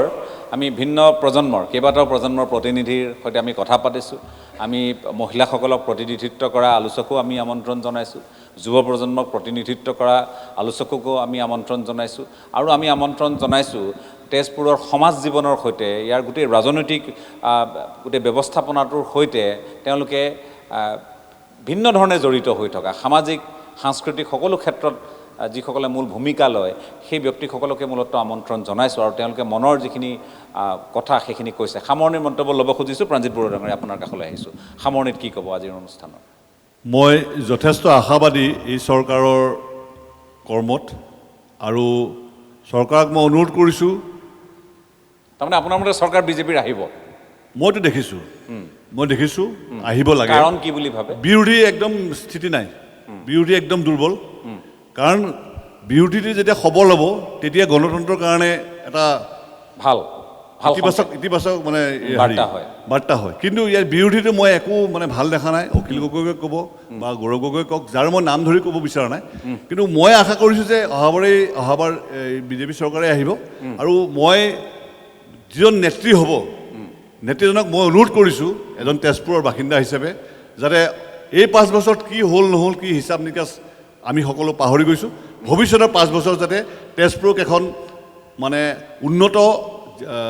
তেজপুৰৰ যিটো এটা সময়ত পৰিচয় আছিলে আৰু ইয়াৰ যিখিনি সমল আছিল সেইখিনি আৰু অধিক উদ্ভাসিত হওক, আপুনি সেইটো বিচাৰিছে। তাৰ লগতে ক্ৰীড়াৰ যাতে বেছি উন্নতি হয়। কাৰণ আমাৰ তেজপুৰত বহুত এতিয়া অভিজিত ভট্টাচাৰ্যৰ কথা আপুনি কওঁ, তেওঁ ৱৰ্ল্ড ভলীবলত তেওঁক এটা পদবী দিছে।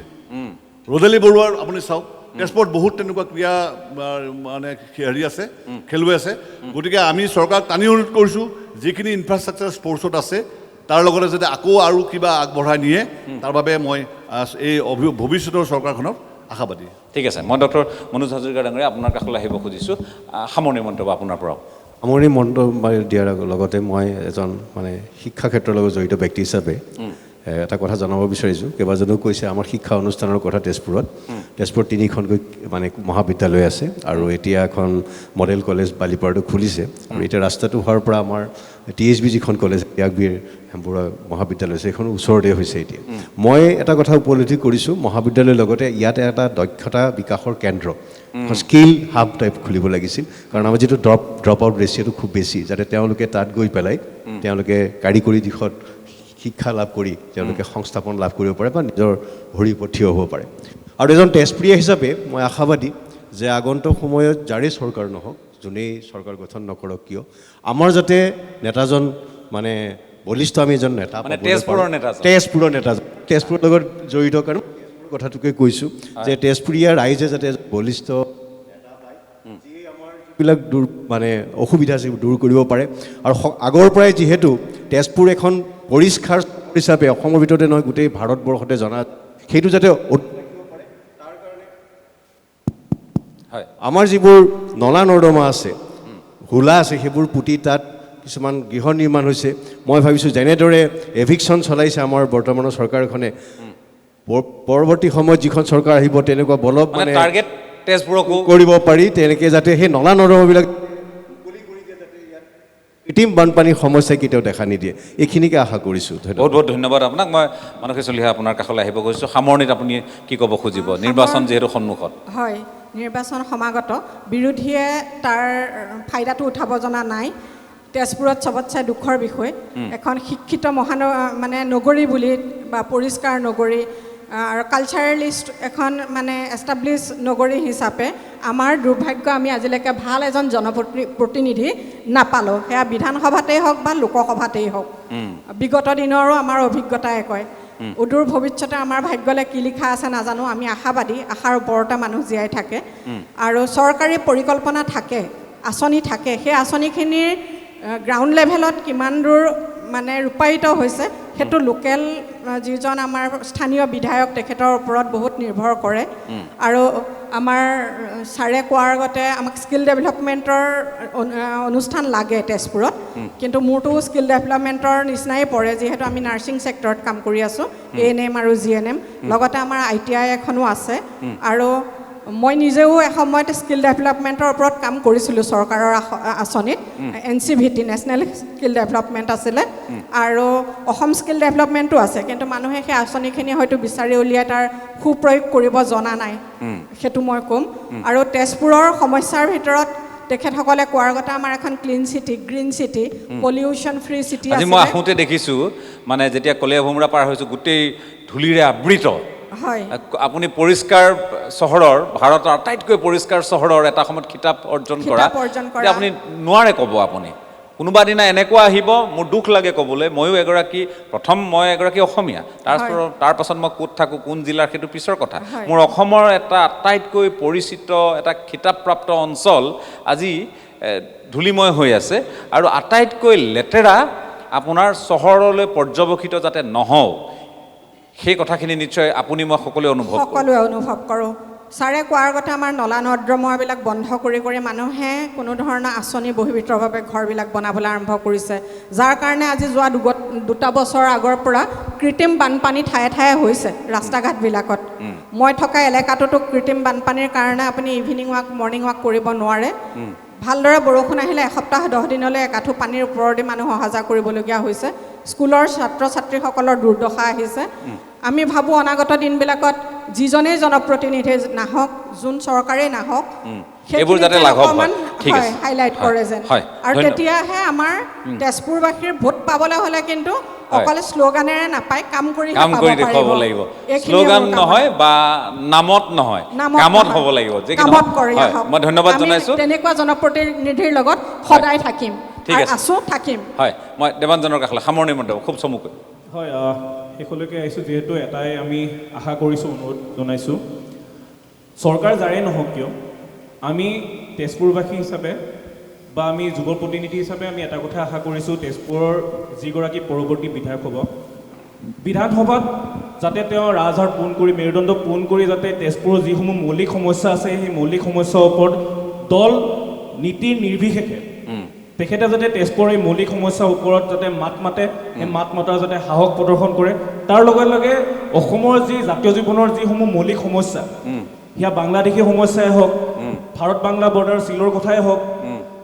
প্ৰব্ৰজনেই হওক অসমক যে কাৰ এটাৰ পৰা যে বাহিৰত ৰাখিব লাগে সেই কথাই হওক এই সমগ্ৰ জাতীয় জীৱনৰ লগত জড়িত যিসমূহ বিষয় আছে সেই বিষয়সমূহত যাতে সদনত ৰাজহাড় পূৰণ কৰি মেৰুদণ্ড পূৰণ কৰি যাতে সেই বিষয়সমূহ উপস্থাপন কৰে সেই কথাই আমি আশা কৰিছোঁ বহুত বহুত ধন্যবাদ মই বাস্তৱ সামৰণি মন্তব্য হয় মই নৱপ্ৰজন্মৰ প্ৰতিনিধি হিচাপে শেষত মই এটা কথাই ক'ম প্ৰত্যেক বছৰে আমি ইলেকশ্যনত দেখোঁ যে আপোনাৰ যিটো ভোটৰ হাৰ 71 বা 72 ইয়াতে তেজপুৰ সমষ্টিতে ৰখি যায় মই সেইকাৰণে সকলোকে অনুৰোধ কৰিম স্পেচিয়েলি যিটো আপোনাৰ নৱপ্ৰজন্ম যিবিলাকে প্ৰথমবাৰৰ বাবে ভোট দিব ভোটটো আহক ভোটটো দিয়ক আৰু 100% নহ'লেও 91 বা 92% ভোট দিয়ক আৰু নিজৰ প্ৰতিনিধি চেষ্টা থাকিব লাগে যাতে আমি 100% ভোট দিওঁ নহয়নে মই আপোনালোক সদুদিকে ধন্যবাদ জ্ঞাপন কৰিছোঁ আমি তেজপুৰলৈ আহিছিলোঁ আৰু তেজপুৰৰ 10 গৰাকী ব্যক্তিৰ সৈতে আমি কথা পাতিলোঁ আটাইকেইটা প্ৰজন্মৰ প্ৰতিনিধিক আমি কাষতে পালোঁ তেওঁলোকৰ কথাখিনি শুনিলোঁ এওঁলোক কোনো ৰাজনৈতিক দলৰ প্ৰতিনিধি নহয় এওঁলোক যিটো সাধাৰণতে কয় যে হিন্দীত কোৱাৰ ধৰণে আম আদমি সাধাৰণ মানুহ সাধাৰণ ভোটাৰৰ মনৰ কথা বুজ নোলোৱাকৈ কোনো মানুহ জনপ্ৰতিনিধি হ'ব নোৱাৰে গতিকে জনপ্ৰতিনিধি হ'বলৈ হ'লে প্ৰতিটো বিষয়ত জনতাই কি বিচাৰিছে যিটো সমষ্টিক তেওঁ প্ৰতিনিধিত্ব কৰিব সেই সমষ্টিৰ ৰাইজে কি বিচাৰিছে কি বিষয়ক লৈ তেওঁ যাব নে তেওঁ মুখ্যমন্ত্ৰী আহিলে বা আন কোনো নেতা আহিলে মন্ত্ৰী আহিলে তেওঁলোকৰ লগত থাকি কেৱল সংগী হ'ব মঞ্চৰ শোভাবৰ্ধন কৰিব এয়া নিশ্চয় হ'ব নোৱাৰে গতিকে আঁচনি দাবী কৰি টেবুল ঢকিয়াই আঁচনি আনিব পৰা জনপ্ৰতিনিধি তেজপুৰৰ ৰাইজে এইবাৰ বিচাৰিছে জনতাৰ আশা পূৰণ হ'বনে তালৈ আমি নিশ্চয় বাট চাব লাগিব যে কি নহওক মই পুনৰবাৰ আটাইকেইগৰাকী আলোচকক ধন্যবাদ জ্ঞাপন কৰি আমাৰ এই অনুষ্ঠান ৰাজপাট কাৰ শীৰ্ষক তেজপুৰৰ পৰা ইমানতে বিদায় লৈছোঁ ধন্যবাদ